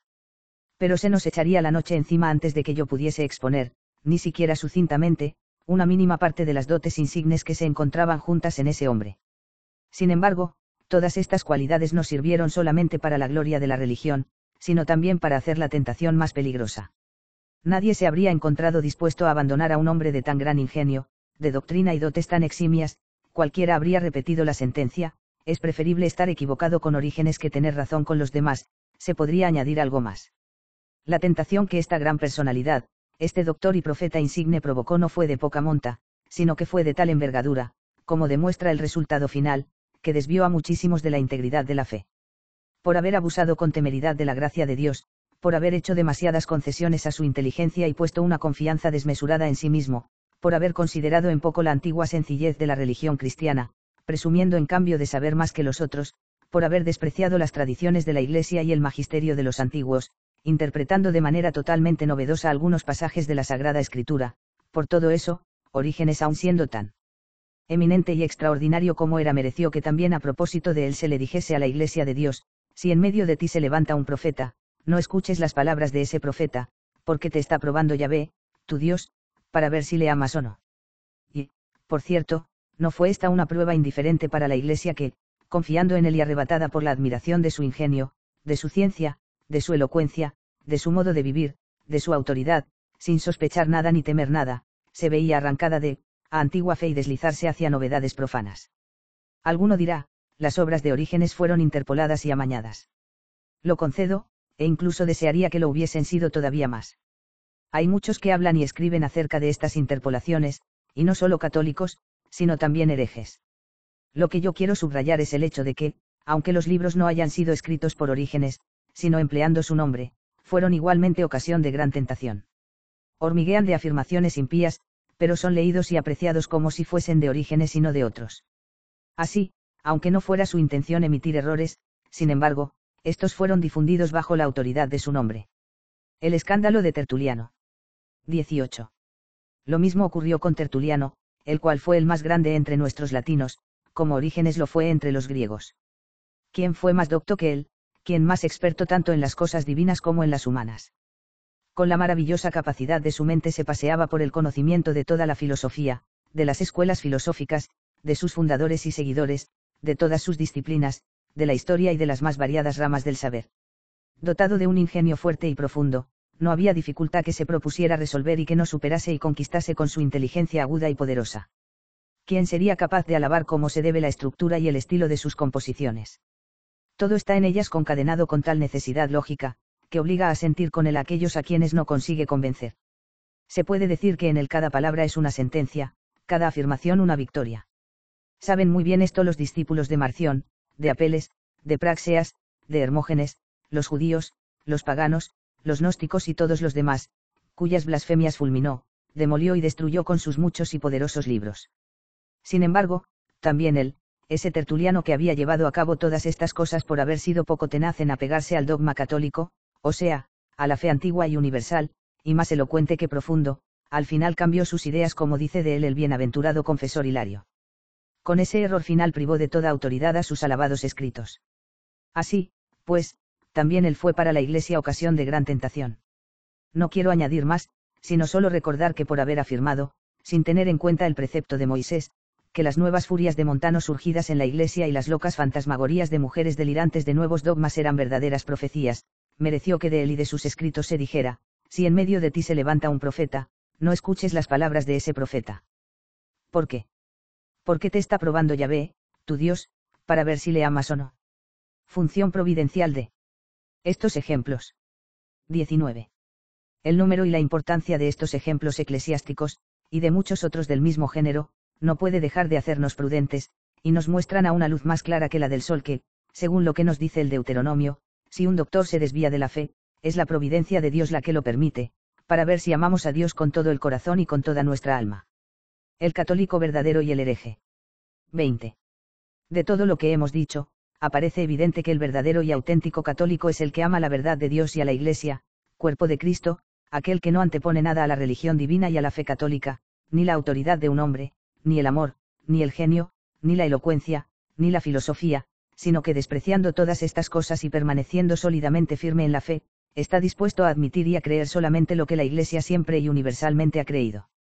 Sabe que toda doctrina nueva y nunca antes oída, insinuada por una sola persona, fuera o contra la doctrina común de los fieles, no tiene nada que ver con la religión, sino que más bien constituye una tentación.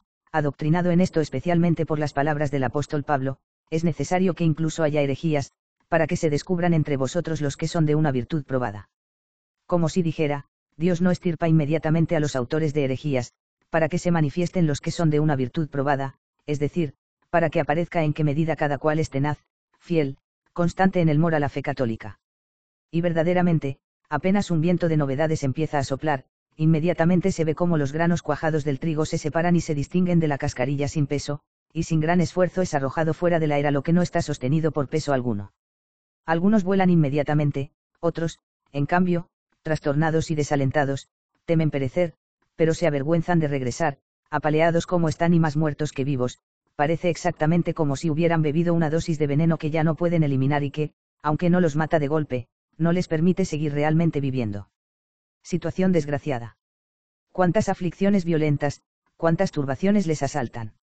Ya se dejan arrastrar por el error como de un viento impetuoso, ya se repliegan en sí mismos, como olas en la tempestad, y son arrojados en la playa, otras veces, con audacia temeraria, dan su conformidad a lo que es incierto, en otros momentos, bajo el impulso de un miedo irracional, se espantan incluso de lo que es verdad.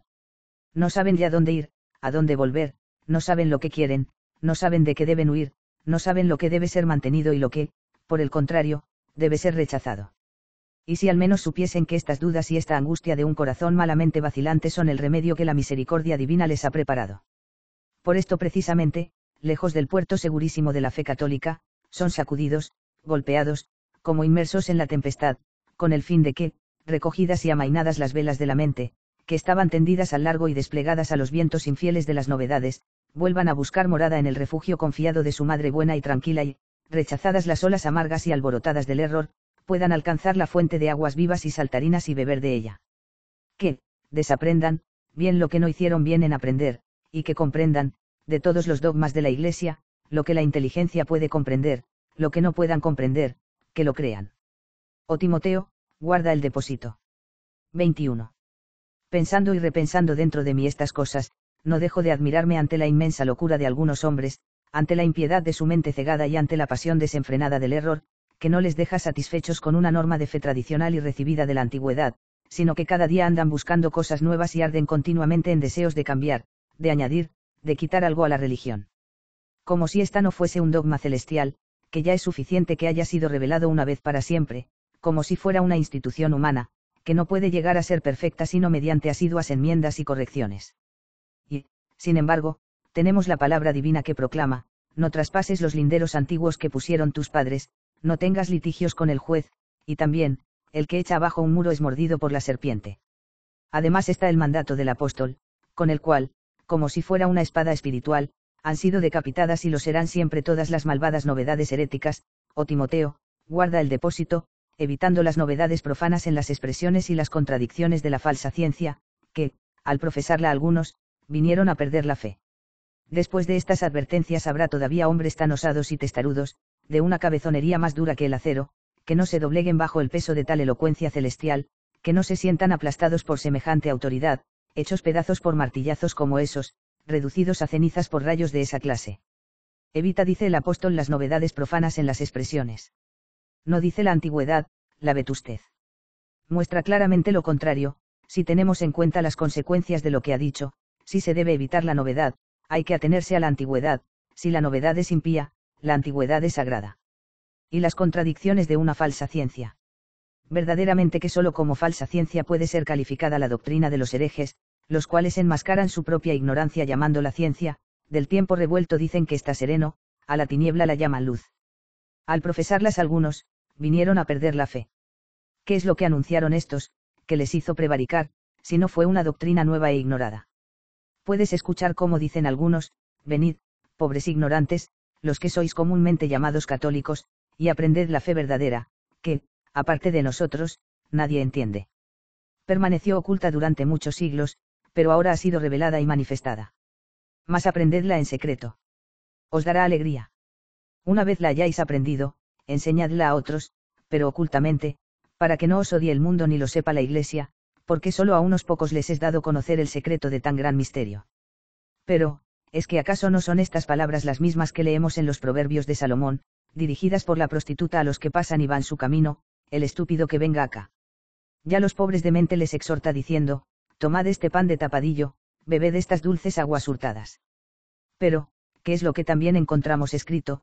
Más ignora que los hijos de la tierra mueren junto a ella. ¿Quiénes son estos hijos de la tierra? Que lo diga el apóstol, los que vienen a perder la fe. La Iglesia, custodio fiel del depósito. 22. Pero es provechoso que examinemos con mayor diligencia esa frase del apóstol, oh Timoteo, guarda el depósito, evitando las novedades profanas en las expresiones. Este grito es el grito de alguien que sabe y ama. Preveía los errores que iban a surgir, y se dolía de ello enormemente. ¿Quién es hoy Timoteo sino la Iglesia universal en general, y de modo particular el cuerpo de los obispos, quienes, ellos principalmente, deben poseer un conocimiento puro de la religión cristiana, y además transmitirlo a los demás? ¿Y qué quiere decir, guarda el depósito? Estate atento, le dice, a los ladrones y a los enemigos, no suceda que mientras todos duermen, vengan a escondidas a sembrar la cizaña en medio del buen grano que el Hijo del Hombre ha sembrado en su campo. Pero, ¿qué es un depósito? El depósito es lo que te ha sido confiado, no encontrado por ti, tú lo has recibido, no lo has escogitado con tus propias fuerzas. No es el fruto de tu ingenio personal, sino de la doctrina, no está reservado para un uso privado, sino que pertenece a una tradición pública. No salió de ti, sino que a ti vino, a su respecto tú no puedes comportarte como si fueras su autor, sino como su simple custodio. No eres tú quien lo ha iniciado, sino que eres su discípulo, no te corresponderá dirigirlo, sino que tu deber es seguirlo. Guarda el depósito, dice, es decir, conserva inviolado y sin mancha el talento de la fe católica. Lo que te ha sido confiado es lo que debes custodiar junto a ti y transmitir. Has recibido oro, devuelve, pues, oro. No puedo admitir que sustituyas una cosa por otra. No, tú no puedes desvergonzadamente sustituir el oro por plomo, o tratar de engañar dando bronce en lugar de metal precioso. Quiero oro puro, y no algo que solo tenga su apariencia. Oh Timoteo. Oh sacerdote, intérprete de las Escrituras, doctor, si la gracia divina te ha dado el talento por ingenio, experiencia, doctrina, debe ser el Beseleel del tabernáculo espiritual. Trabaja las piedras preciosas del dogma divino, reúnelas fielmente, adórnalas con sabiduría, añádeles esplendor, gracia, belleza, que tus explicaciones hagan que se comprenda con mayor claridad lo que ya se creía de manera muy oscura. Que las generaciones futuras se congratulen de haber comprendido por tu mediación lo que sus padres veneraban sin comprender. Pero has de estar atento a enseñar solamente lo que has aprendido, no suceda que por buscar maneras nuevas de decir la doctrina de siempre, acabes por decir también cosas nuevas. El progreso del dogma. Y sus condiciones. 23. Quizá alguien diga, ningún progreso de la religión es entonces posible en la Iglesia de Cristo. Ciertamente que debe haber progreso, y grandísimo. ¿Quién podría ser tan hostil a los hombres y tan contrario a Dios que intentara impedirlo? Pero a condición de que se trate verdaderamente de progreso por la fe, no de modificación. Es característica del progreso el que una cosa crezca, permaneciendo siempre idéntica a sí misma, es propio, en cambio, de la modificación que una cosa se transforme en otra. Así, pues, crezcan y progresen de todas las maneras posibles la inteligencia, el conocimiento, la sabiduría, tanto de la colectividad como del individuo, de toda la Iglesia, según las edades y los siglos, con tal de que eso suceda exactamente según su naturaleza peculiar, en el mismo dogma, en el mismo sentido, según una misma interpretación. Que la religión de las almas imite el modo de desarrollarse los cuerpos, cuyos elementos, aunque con el paso de los años se desenvuelven y crecen, sin embargo permanecen siendo siempre ellos mismos. Hay gran diferencia entre la flor de la infancia y la madurez de la ancianidad, no obstante, quienes ahora son viejos son los mismos que fueron adolescentes. El aspecto y el porte de un individuo cambiará, pero se tratará siempre de la misma naturaleza y de la misma persona. Los miembros de un lactante son pequeños y más grandes los de los jóvenes, y siguen siendo los mismos. Tantos miembros tienen los adultos cuantos tienen los niños, y si algo nuevo aparece en edad más madura, ya preexistía en el embrión, así, nada nuevo se manifiesta en el adulto que ya no se encontrase de forma latente en el niño. No cabe ninguna duda de que este es el proceso regular y normal del progreso, según el orden preciso y bellísimo del crecimiento. El crecer en la edad revela en los grandes las mismas partes y proporciones que la sabiduría del Creador había delineado en los pequeños. Si la forma humana adoptase con el tiempo un aspecto extraño a su especie, si se le añadiese o se le quitase algún miembro, necesariamente todo el cuerpo moriría o se haría monstruoso, o al menos se debilitaría. Estas mismas leyes de crecimiento debe seguir el dogma cristiano, de modo que con el paso de los años se vaya consolidando, se vaya desarrollando en el tiempo, se vaya haciendo más majestuoso con la edad, pero de tal manera que siga siempre incorrupto e incontaminado, íntegro y perfecto en todas sus partes y, por así decir, en todos sus miembros y sentidos, sin admitir ninguna alteración, ninguna pérdida de sus propiedades, ninguna variación en lo que está definido. Pongamos un ejemplo. Nuestros padres, en el pasado, han sembrado en el campo de la Iglesia el buen grano de la fe, sería por demás injusto e inconveniente si nosotros, sus descendientes, en lugar del trigo de la auténtica verdad tuviésemos que recolectar la cizaña fraudulenta del error.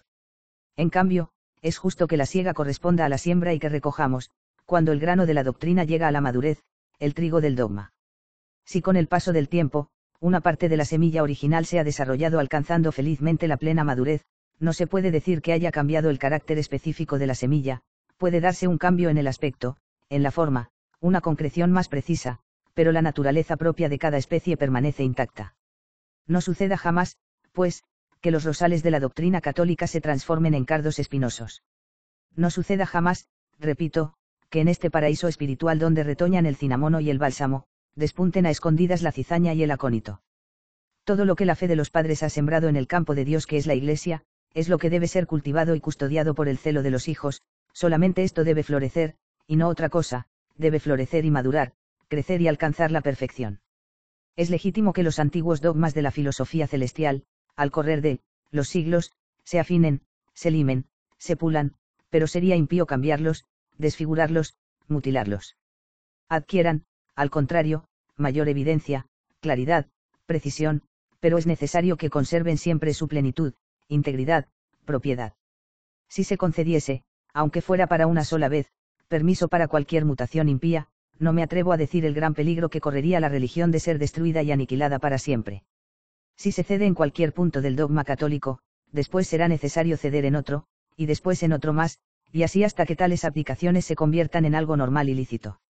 Y una vez que se ha metido la mano para rechazar el dogma pedazo a pedazo, ¿qué sucederá al final, sino repudiarlo en su totalidad?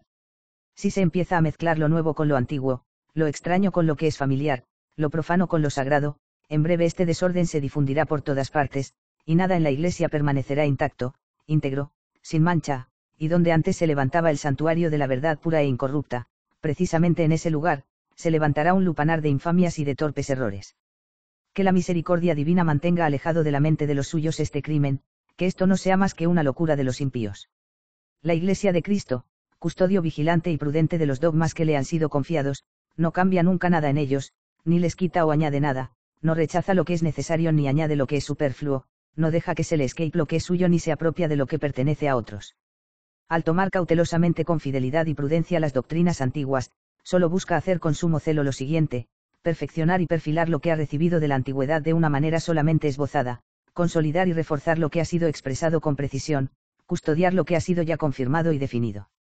En realidad, ¿qué fines se propuso obtener siempre la Iglesia con los decretos conciliares, si no ha sido el que se crea con mayor conocimiento lo que antes ya se creía con sencillez, que se predique con mayor insistencia lo que antes ya se predicaba con menor empeño, que se venere con mayor solicitud lo que ya antes se honraba con demasiada calma?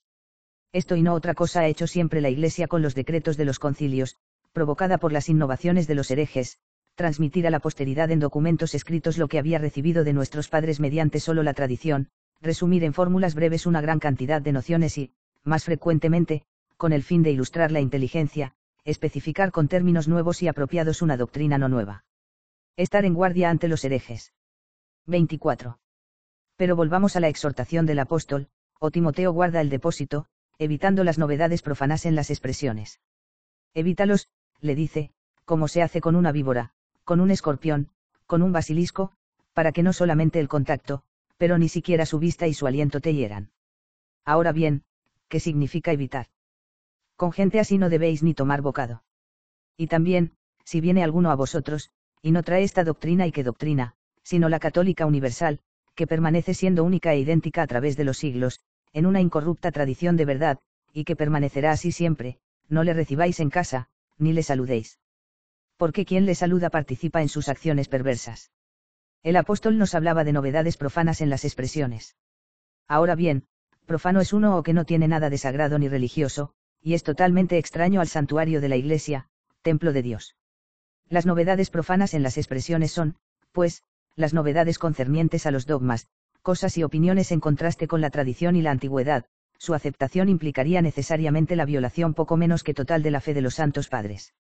Llevaría necesariamente a decir que todos los fieles de todos los tiempos, todos los santos, los castos, los continentes, las vírgenes, todos los clérigos, los levitas y los obispos, los millares de confesores, los ejércitos de mártires, un número tan grande de ciudades y de pueblos, de islas y provincias, de reyes, de gentes, de reinos y de naciones, en una palabra, el mundo entero incorporado a Cristo cabeza mediante la fe católica, durante un gran número de siglos ha ignorado, errado, blasfemado, sin saber lo que debía creer. Evita, pues, las novedades profanas en las expresiones, ya que recibirlas y seguirlas no fue nunca costumbre de los católicos, y sí de los herejes. En realidad, que herejía no ha surgido bajo un nombre en un lugar y en una época determinadas. Quien jamás ha fundado una herejía sin separarse antes del acuerdo con la universalidad y la antigüedad de la Iglesia católica. Los ejemplos nos muestran esto de manera evidentísima. En efecto, quien nunca, antes del impío Pelagio, tuvo la presunción de atribuir al libre albedrío el poder tan grande de pensar que el auxilio de la gracia no es necesario para cada uno de los actos, para llevar a cabo las buenas obras. Quien, antes de su monstruoso discípulo Celestio, negó que todo el género humano está contaminado por el pecado de Adán. Antes del sacrílego Arrio, quien tuvo la audacia de rasgar la unidad de la Trinidad o de confundirla, como el pérfido Sabelio. Antes del rigidísimo Novaciano, quien había dicho que Dios era cruel, porque prefería la muerte del agonizante a que se convirtiese y viviese. Quien, antes de Simón Mago, duramente castigado por la reprimenda apostólica y de quien proviene la antigua riada de torpezas que, por sucesión ininterrumpida y oculta, ha llegado hasta Prisciliano, se atrevió a decir que el Dios creador es el autor del mal, es decir, de nuestros delitos, de nuestras impiedades, de nuestros vicios. Este afirma que Dios, con sus propias manos crea la naturaleza humana estructurada de manera que, por movimiento espontáneo y bajo el impulso de una voluntad necesitada, no puede más, no quiere más que pecar. Agitada e incendiada por las furias de todos los vicios, se ve arrastrada con ansia inagotable a los abismos de toda suerte de crímenes. Ejemplos como estos los hay para nunca acabar, pero dejémoslos en aras de ser breves. Demuestran a todos con evidencia que la actitud normal y ordinaria de cualquier herejía es gozarse en las novedades profanas y sentir hastío ante los dogmas de la antigüedad, hasta el punto de naufragar en la fe a causa de las discusiones de una falsa ciencia. En cambio, es propio de los católicos custodiar el depósito transmitido por los santos padres, condenar las novedades profanas y, como muchas veces repitió el apóstol, descargar el anatema sobre quien tiene la audacia de anunciar algo diverso de lo que ha sido recibido. Los herejes recurren a la Escritura. 25. Mas alguien se dirá, es que quizá los herejes no se sirven de los testimonios de la Sagrada Escritura. Ciertamente que se sirven y con cuánta apasionada vehemencia. Se les ve pasar de un libro a otro de la ley santa, desde Moisés a los libros de los reyes, desde los salmos a los apóstoles, desde los evangelios a los profetas. En sus asambleas, con los extraños, en privado, en público, en los discursos y en los escritos, durante las comidas y en las plazas públicas, es raro que mantengan alguna cosa si antes no la han revestido con la autoridad de la Sagrada Escritura. Basta con leer las obras de Pablo de Samosata, de Prisciliano, de Eunomio, de Joviniano y de todas las otras pestes, inmediatamente se nota el cúmulo infinito de textos bíblicos, casi no hay página que no esté coloreada y acicalada con citas del Antiguo y del Nuevo Testamento. Mas es tanto más necesario estar en guardia y temerles cuando más buscan ocultarse y esconderse bajo la sombra de la ley divina. Efectivamente, saben que sus exhalaciones pestilentes, desnudas y directas, no encontrarían el favor de nadie, por eso las perfuman con el aroma de la palabra celestial, ya que quien fácilmente rechazaría un error humano no está dispuesto a despreciar con tanta facilidad los oráculos divinos. Hacen lo que aquellos que, para suavizar la amargura de las medicinas destinadas a los niños, untan de miel el borde del vaso. Los niños con la ingenua sencillez de su edad, una vez que han probado el dulce, se tragan sin sospecha ni temor también lo amargo. De la misma manera actúan quienes enmascaran con nombres medicinales hierbas nocivas y jugos venenosos, para que nadie, al leer la etiqueta, pueda sospechar que se trata de venenos y que no son remedios para dar salud. A este propósito el Salvador gritaba, guardaos de los falsos profetas que vienen a vosotros disfrazados con pieles de ovejas, pero por dentro son lobos feroces. ¿Qué otra cosa son esas pieles de ovejas sino las palabras de los profetas y de los apóstoles, con las cuales estos mismos, con mansa sencillez, han revestido como un velo al Cordero Inmaculado que quita el pecado del mundo? ¿Quiénes son, en cambio los lobos voraces, sino las doctrinas salvajes y rabiosas de los herejes, que infectan el redil de la Iglesia, para desgarrar, de la mejor manera posible, el rebaño de Cristo.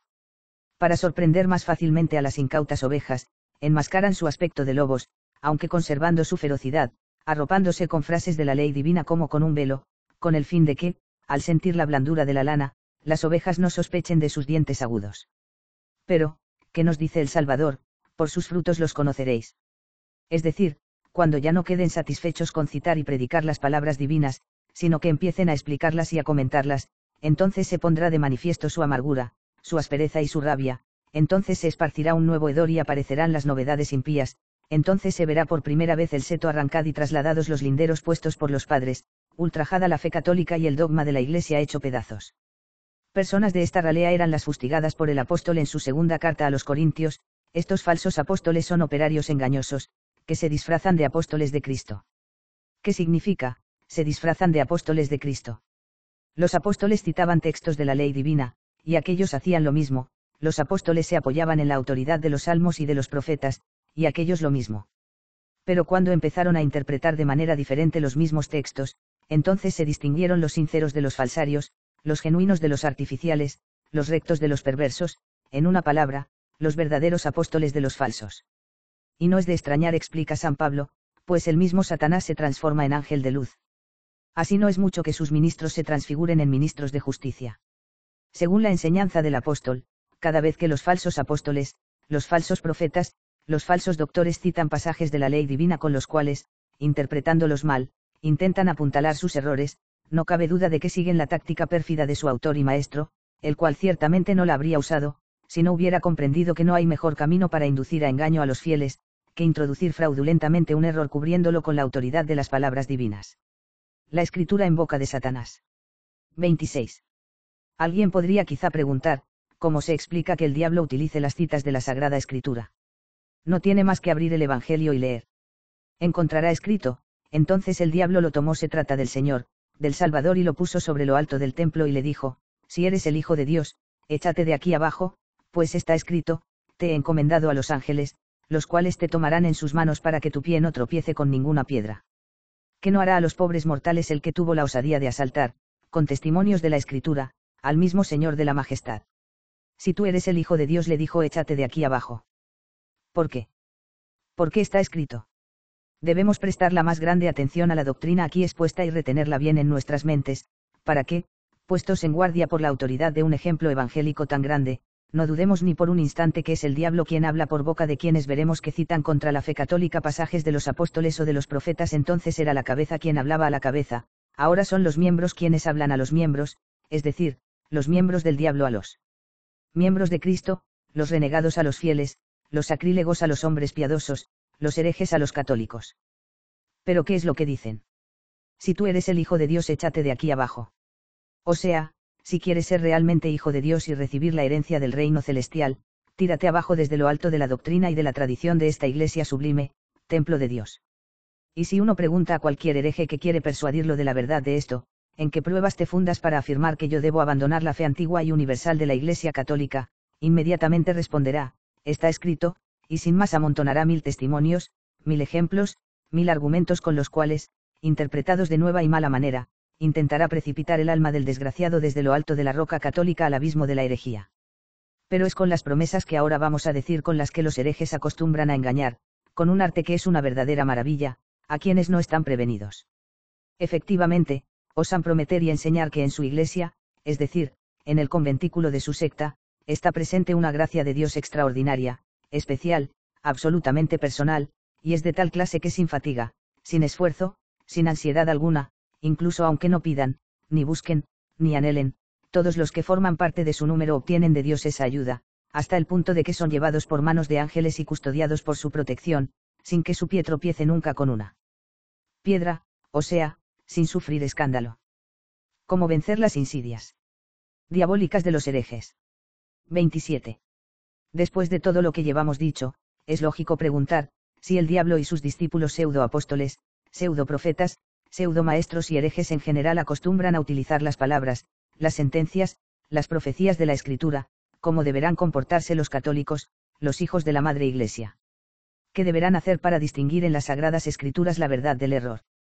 Tendrán verdadera preocupación por seguir las normas que, al comienzo de estos apuntes, he escrito que han sido transmitidas por doctos y piadosos hombres, es decir, interpretarán el canon divino de las Escrituras según las tradiciones de la Iglesia Universal y las reglas del dogma católico. En la misma Iglesia católica y apostólica deberán seguir la universalidad, la antigüedad y la unanimidad de consenso. Por consiguiente, si sucediese que una fracción se rebelase contra la universalidad, que la novedad se levantase contra la antigüedad, que la disensión de uno o de pocos equivocados se elevase contra el consenso de todos o al menos de un número muy grande de católicos, se deberá preferir la integridad de la totalidad a la corrupción de una parte. Dentro de la misma universalidad, será preciso preferir la religión antigua a la novedad profana, y, en la antigüedad, hay que anteponer a la temeridad. De poquísimos los decretos generales, si los hay, de un concilio universal, en el caso de que no los haya, se deberá seguir lo que más cerca esté de ellos, o sea, las opiniones Concords de muchos y grandes maestros. Si, con la ayuda del Señor, observamos con fidelidad y solicitud estas reglas, conseguiremos descubrir sin gran dificultad, y desde su misma fuente, los errores nocivos de los herejes. Los padres y la tradición católica. 28. Pienso que quizás será oportuno que yo demuestre, por medio de ejemplos, cómo pueden ser descubiertas y condenadas las novedades heréticas, investigando y confrontando entre sí las opiniones Concords de los maestros antiguos. De todos modos, es evidente que este consenso antiguo y unánime de los santos padres, no debemos invocarlo solo por cuestiones minuciosas de la ley divina, sino que será objeto de la más activa investigación y adhesión solo en lo que se refiere a la regla de la fe. Ni tampoco todas las herejías, de todos los tiempos, pueden ser combatidas de esta manera, solamente las nuevas y más recientes, en su primera floración y en sus primeras manifestaciones, antes de que, por la misma escasez de tiempo, tengan la posibilidad de falsear la regla antigua de la fe y de inficionar con su veneno los libros de los padres. En cuanto a las que ya se han difundido y han echado raíces profundas, no pueden ser combatidas por este camino, porque el largo plazo de tiempo de que han dispuesto ha sido ocasión más que favorable para erosionar la verdad, y por eso es por lo que las impiedades más antiguas, tanto heréticas como cismáticas, no podemos refutarlas más que con la autoridad de la Escritura, o evitarlas en cuanto que ya están refutadas y condenadas por antiguos concilios universales del episcopado católico. Apenas, pues, comienza a extenderse la podredumbre de un nuevo error y éste, para justificarse, se apodera de algunos versículos de la Escritura, que además interpreta con falsedad y fraude. Es preciso inmediatamente echar mano de las sentencias de los padres interpretando los pasajes en cuestión. Con su auxilio, cualquier novedad profana será en el acto desenmascarada sin ninguna ambigüedad y condenada sin vacilación. En cuanto a los padres, hay que consultar solo el pensamiento de quienes santamente, sabiamente y con constancia han vivido, enseñado y permanecido firmes en la fe y en la comunión católica, y murieron fieles a Cristo o merecieron la alegría de dar su vida por él. Mas a esto se debe prestar fe siguiendo esta regla, lo que todos, o al menos la mayoría, han afirmado claramente, a modo de concilio de maestros perfectamente unánimes, y que han confirmado al aceptarlo, conservarlo y transmitirlo, eso es lo que debe ser mantenido como indudable, cierto y verdadero. Al contrario, todo lo que, fuera de la doctrina común, e incluso contra ella, haya pensando uno solo, aunque sea un santo y un docto, un obispo, un confesor, un mártir, debe ser relegado entre las opiniones personales, no oficiales, privadas, que no tienen la autoridad de la opinión común, pública y general. No nos suceda, con sumo peligro para nuestra salvación eterna, que abandonemos la antigua verdad de la doctrina católica para seguir el error nuevo de un solo individuo, según la sacrílega costumbre de los herejes y cismáticos. Para que no haya quien se atreva a despreciar este acuerdo sagrado y universal de los padres, el apóstol escribió en su primera carta a los Corintios: Dios ha puesto en la Iglesia, unos en primer lugar apóstoles, él era uno de ellos, en segundo lugar profetas, como leemos en los Hechos de los Apóstoles que era Agabo, en el tercero maestros, a quienes nosotros llamamos doctores, pero el mismo apóstol a veces les llama profetas, porque explican al pueblo cristiano los misterios del mensaje profético. Cualquiera que se atreva a despreciar a estos hombres puestos por Dios en su Iglesia según los lugares y los tiempos, y que están de acuerdo en la interpretación del dogma católico, no despreciaría a un hombre, sino a Dios mismo. Y con el fin de que nadie esté en desacuerdo con su unidad, la única verdadera, el mismo apóstol dice: os ruego encarecidamente, hermanos, por el nombre de nuestro Señor Jesucristo, que todos tengáis un mismo lenguaje, y que no haya entre vosotros cismas, antes bien, viváis perfectamente unidos en un mismo pensar, en un mismo sentir. Y si alguien deja de estar de acuerdo con su doctrina, escuche lo que dice el apóstol: Dios no es un Dios de discordias, sino de paz. O sea, no es Dios de quien rompe la unidad y la concordia, sino de quienes permanecen en la paz de un solo sentir. Y estas son continúa las cosas que yo enseño en todas las iglesias de los santos, es decir, de los católicos, y son cosas santas precisamente porque permanecen en la comunión de la fe. Y con el fin de que nadie se arrogue la pretensión de ser el solo escuchado y creído, sin tener en cuenta a los demás, pregunta, ¿por ventura tuvo de vosotros su origen la palabra de Dios? ¿O ha llegado a vosotros solos? Además, para evitar que sus palabras fuesen tomadas a la ligera, añade, si alguno de vosotros se tiene por profeta o por persona espiritual, reconozca que las cosas que os escribo son preceptos del Señor. Más de qué preceptos se trata, sino de que cualquiera que es profeta o persona espiritual, o sea, maestro de cosas espirituales, debe tener el mayor cuidado en cultivar la imparcialidad y la unidad, a fin de que no llegue a preferir su opinión personal a la de los demás o a separarse del sentir común. Porque amonesta el apóstol: quien desconoce estos preceptos será el mismo desconocido, o sea, quien no aprende las cosas que no sabe, o desprecia las que sabe, será tenido por indigno de ser incluido por Dios en el número de quienes están unidos en la fe e iguales en la humildad. Se podría pensar un mal más grande. Precisamente esto es lo que, como sabemos, ocurrió, de acuerdo con la amenaza del apóstol, al pelagiano Juliano, que se negó a compartir la doctrina de sus colegas y tuvo la presunción de separarse de ellos. Pero ha llegado el momento de traer a colación el ejemplo a que nos hemos referido, y mostrar dónde y de qué manera, por decreto y autoridad de un concilio, las opiniones de los padres fueron recogidas con el fin de fijar, siguiéndolas, la regla de fe de la Iglesia. Para mayor comodidad, pongo aquí fin a estas notas. El resto lo trataré en una segunda parte. El segundo conmonitorio desapareció, no quedó de él más que la segunda parte, que es una simple recapitulación y que a continuación añadimos. Es legítimo recurrir a los padres. 29. Creo llegado el momento de recapitular al fin de este segundo conmonitorio, todo lo que ha sido tratado en los dos conmonitorios. En el primero dije que los católicos han tenido siempre la costumbre, y tienen todavía, de determinar la verdadera fe de dos maneras, con la autoridad de la Escritura divina y con la tradición de la Iglesia católica. No porque la Escritura, por sí sola, no sea suficiente en todos los casos, sino porque muchos, interpretando a su capricho las palabras divinas, acaban por inventar una cantidad increíble de doctrinas erróneas. Por este motivo es necesario que la exégesis de la Escritura divina vaya guiada por la única regla del sentir católico, especialmente en las cuestiones que tocan los fundamentos de todo el dogma católico. También he afirmado que en la misma Iglesia es necesario tener en cuenta la universalidad y la antigüedad, con el fin de que no nos suceda que nos separemos de la unidad del conjunto y acabar, disgregados, en el fragmentarismo particularista del cisma, o precipitarnos, desde la fe antigua, en novedades heréticas. He dicho además, en cuanto a la antigüedad, que es preciso a toda costa tener presente dos cosas y adherirse a ellas profundamente, si no queremos convertirnos en herejes.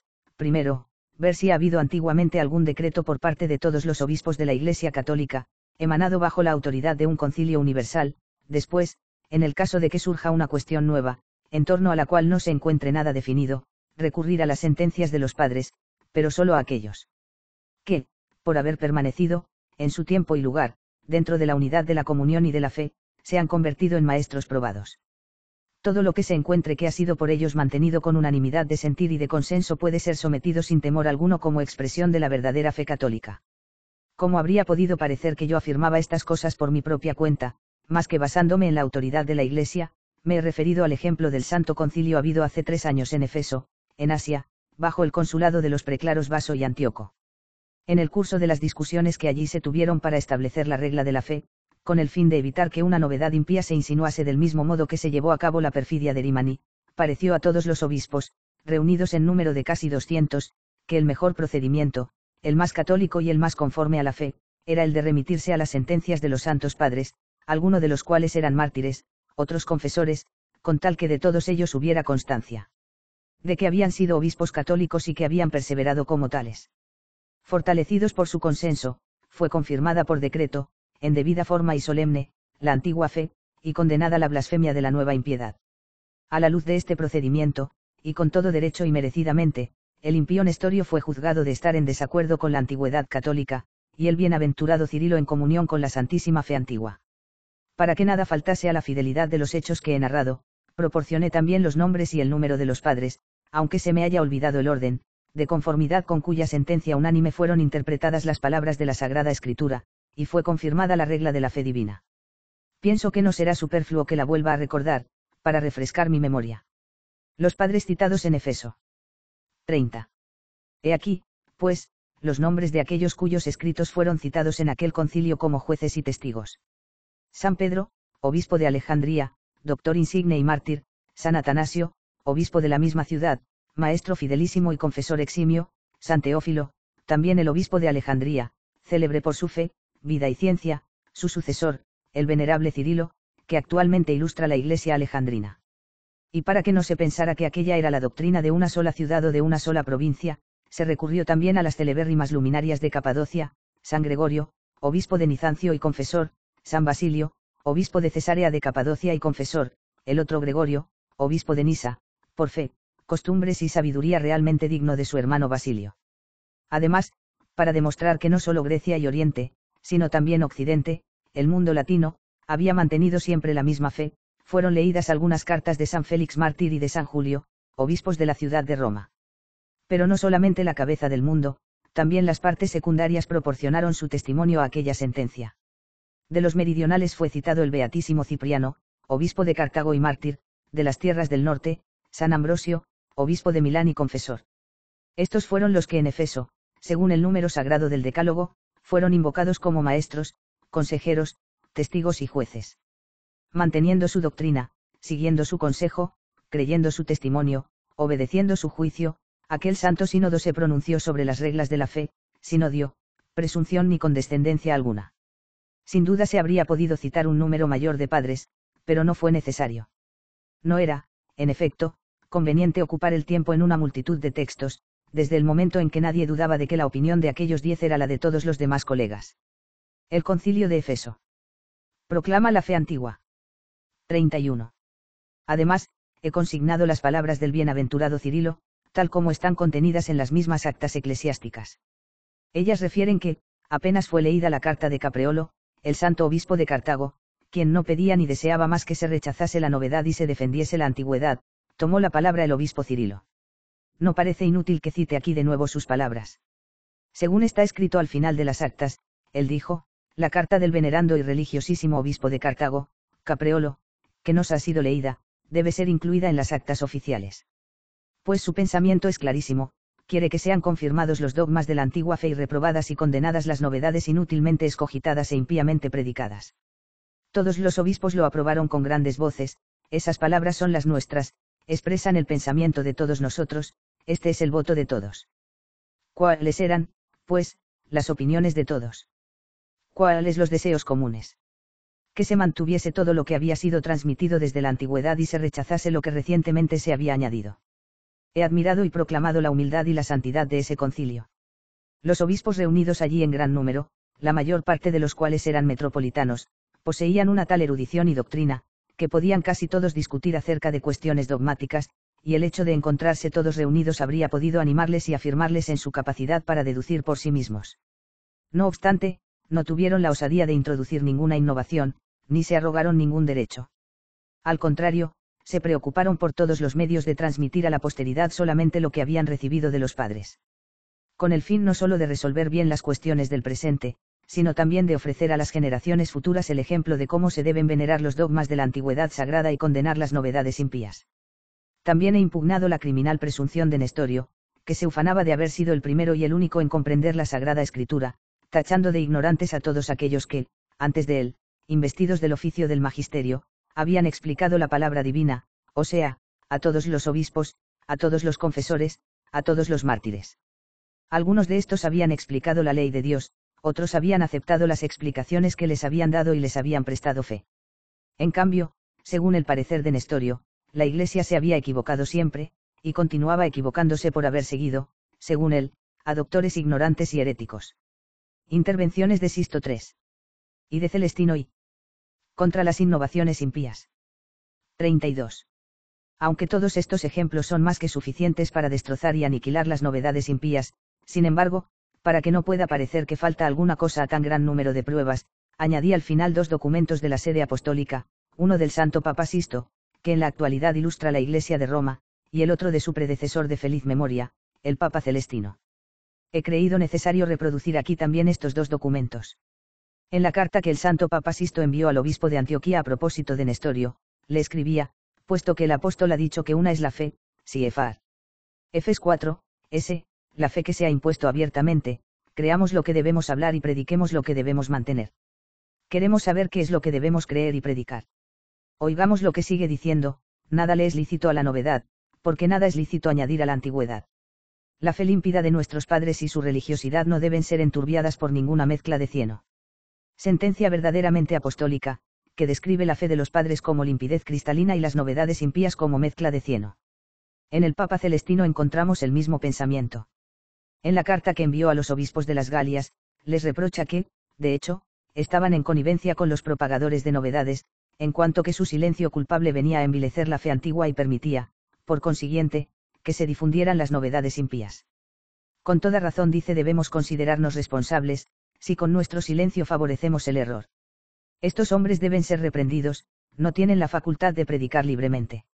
A algunos podría tanteársele la duda acerca de la identidad de las personas a quienes les está prohibido predicar según les plazca, si serán los predicadores de la antigua fe o los inventores de novedades. Que el propio Papa hable y resuelva las dudas de los lectores. En efecto, añade, si eso es verdad, es decir, si es verdad eso de lo que algunos os han acusado, es decir, que vuestras ciudades y provincias se suman a las novedades, si eso es verdad, que la novedad cese de lanzar improperios y acusaciones contra la antigüedad. El venerando parecer del bienaventurado Celestino no fue, pues, que la fe antigua dejase de oponerse con todas sus fuerzas a la novedad, sino más bien que ésta acabase ya de molestar y de perseguir a la antigüedad. Conclusión. 33. Cualquiera que se oponga a estas decisiones apostólicas y católicas, ofende ante todo la memoria de San Celestino, el cual decretó que la novedad debía cesar de acusar a la antigua fe, se burla del juicio de San Sisto, el cual declaró que no se podía tolerar las novedades, porque no se puede añadir nada a la antigüedad. Por último, desprecia la decisión del bienaventurado Cirilo, el cual alabó a plena voz el celo del venerando Capreolo, deseoso de que los dogmas de la antigua fe fuesen confirmadas, condenadas las invenciones novedosas. El mismo sínodo de Efeso sería conculcado, es decir, las definiciones de los santos obispos de todo Oriente, los cuales, divinamente inspirados, decretaron que la posteridad no debería creer o cosa más que lo que la antigüedad sagrada de santos padres, unánimemente concords en Cristo, había mantenido. Con grandes voces y aclamaciones todos a una, dieron testimonio de que la sentencia, el deseo, el juicio de todos era que, del mismo modo que habían sido condenados los herejes anteriores Nestorio, por despreciar la fe antigua y mantener novedades, fuese también condenado Nestorio, que igualmente era autor de novedades y adversario de la antigüedad. Si alguien es contrario a este consenso unánime, que fue santamente inspirado por la gracia celeste, se sigue que juzga condenada injustamente la impiedad de Nestorio. Como última y lógica consecuencia, desprecia como basura a toda la Iglesia de Cristo y a sus maestros, apóstoles y profetas, de manera especial al apóstol Pablo, que escribió: oh, Timoteo, guarda el depósito evitando las novedades profanas en las expresiones. Y también, cualquiera que os anuncie un evangelio diferente del que habéis recibido, sea anatema. Así, pues, si las decisiones de los apóstoles y los decretos de la Iglesia no pueden ser transgredidos en virtud de los cuales, según el consenso sagrado de la universalidad y de la antigüedad, todos los herejes han sido siempre justamente condenados, en consecuencia, es deber absoluto de todos los católicos, que desean demostrar que son hijos legítimos de la Madre Iglesia, adherirse, pegarse a la fe de los santos padres, y morir por ella, al mismo tiempo que detestan, tienen horror, combaten, persiguen las novedades impías. Esto es todo lo que, más o menos, he expuesto en los dos conmonitorios, y que he resumido aquí brevemente. De esta forma, mi memoria, en cuyo auxilio he escrito estas notas, podrá consultarlas con frecuencia y sacar provecho, sin sentirse agobiada por una exposición prolija.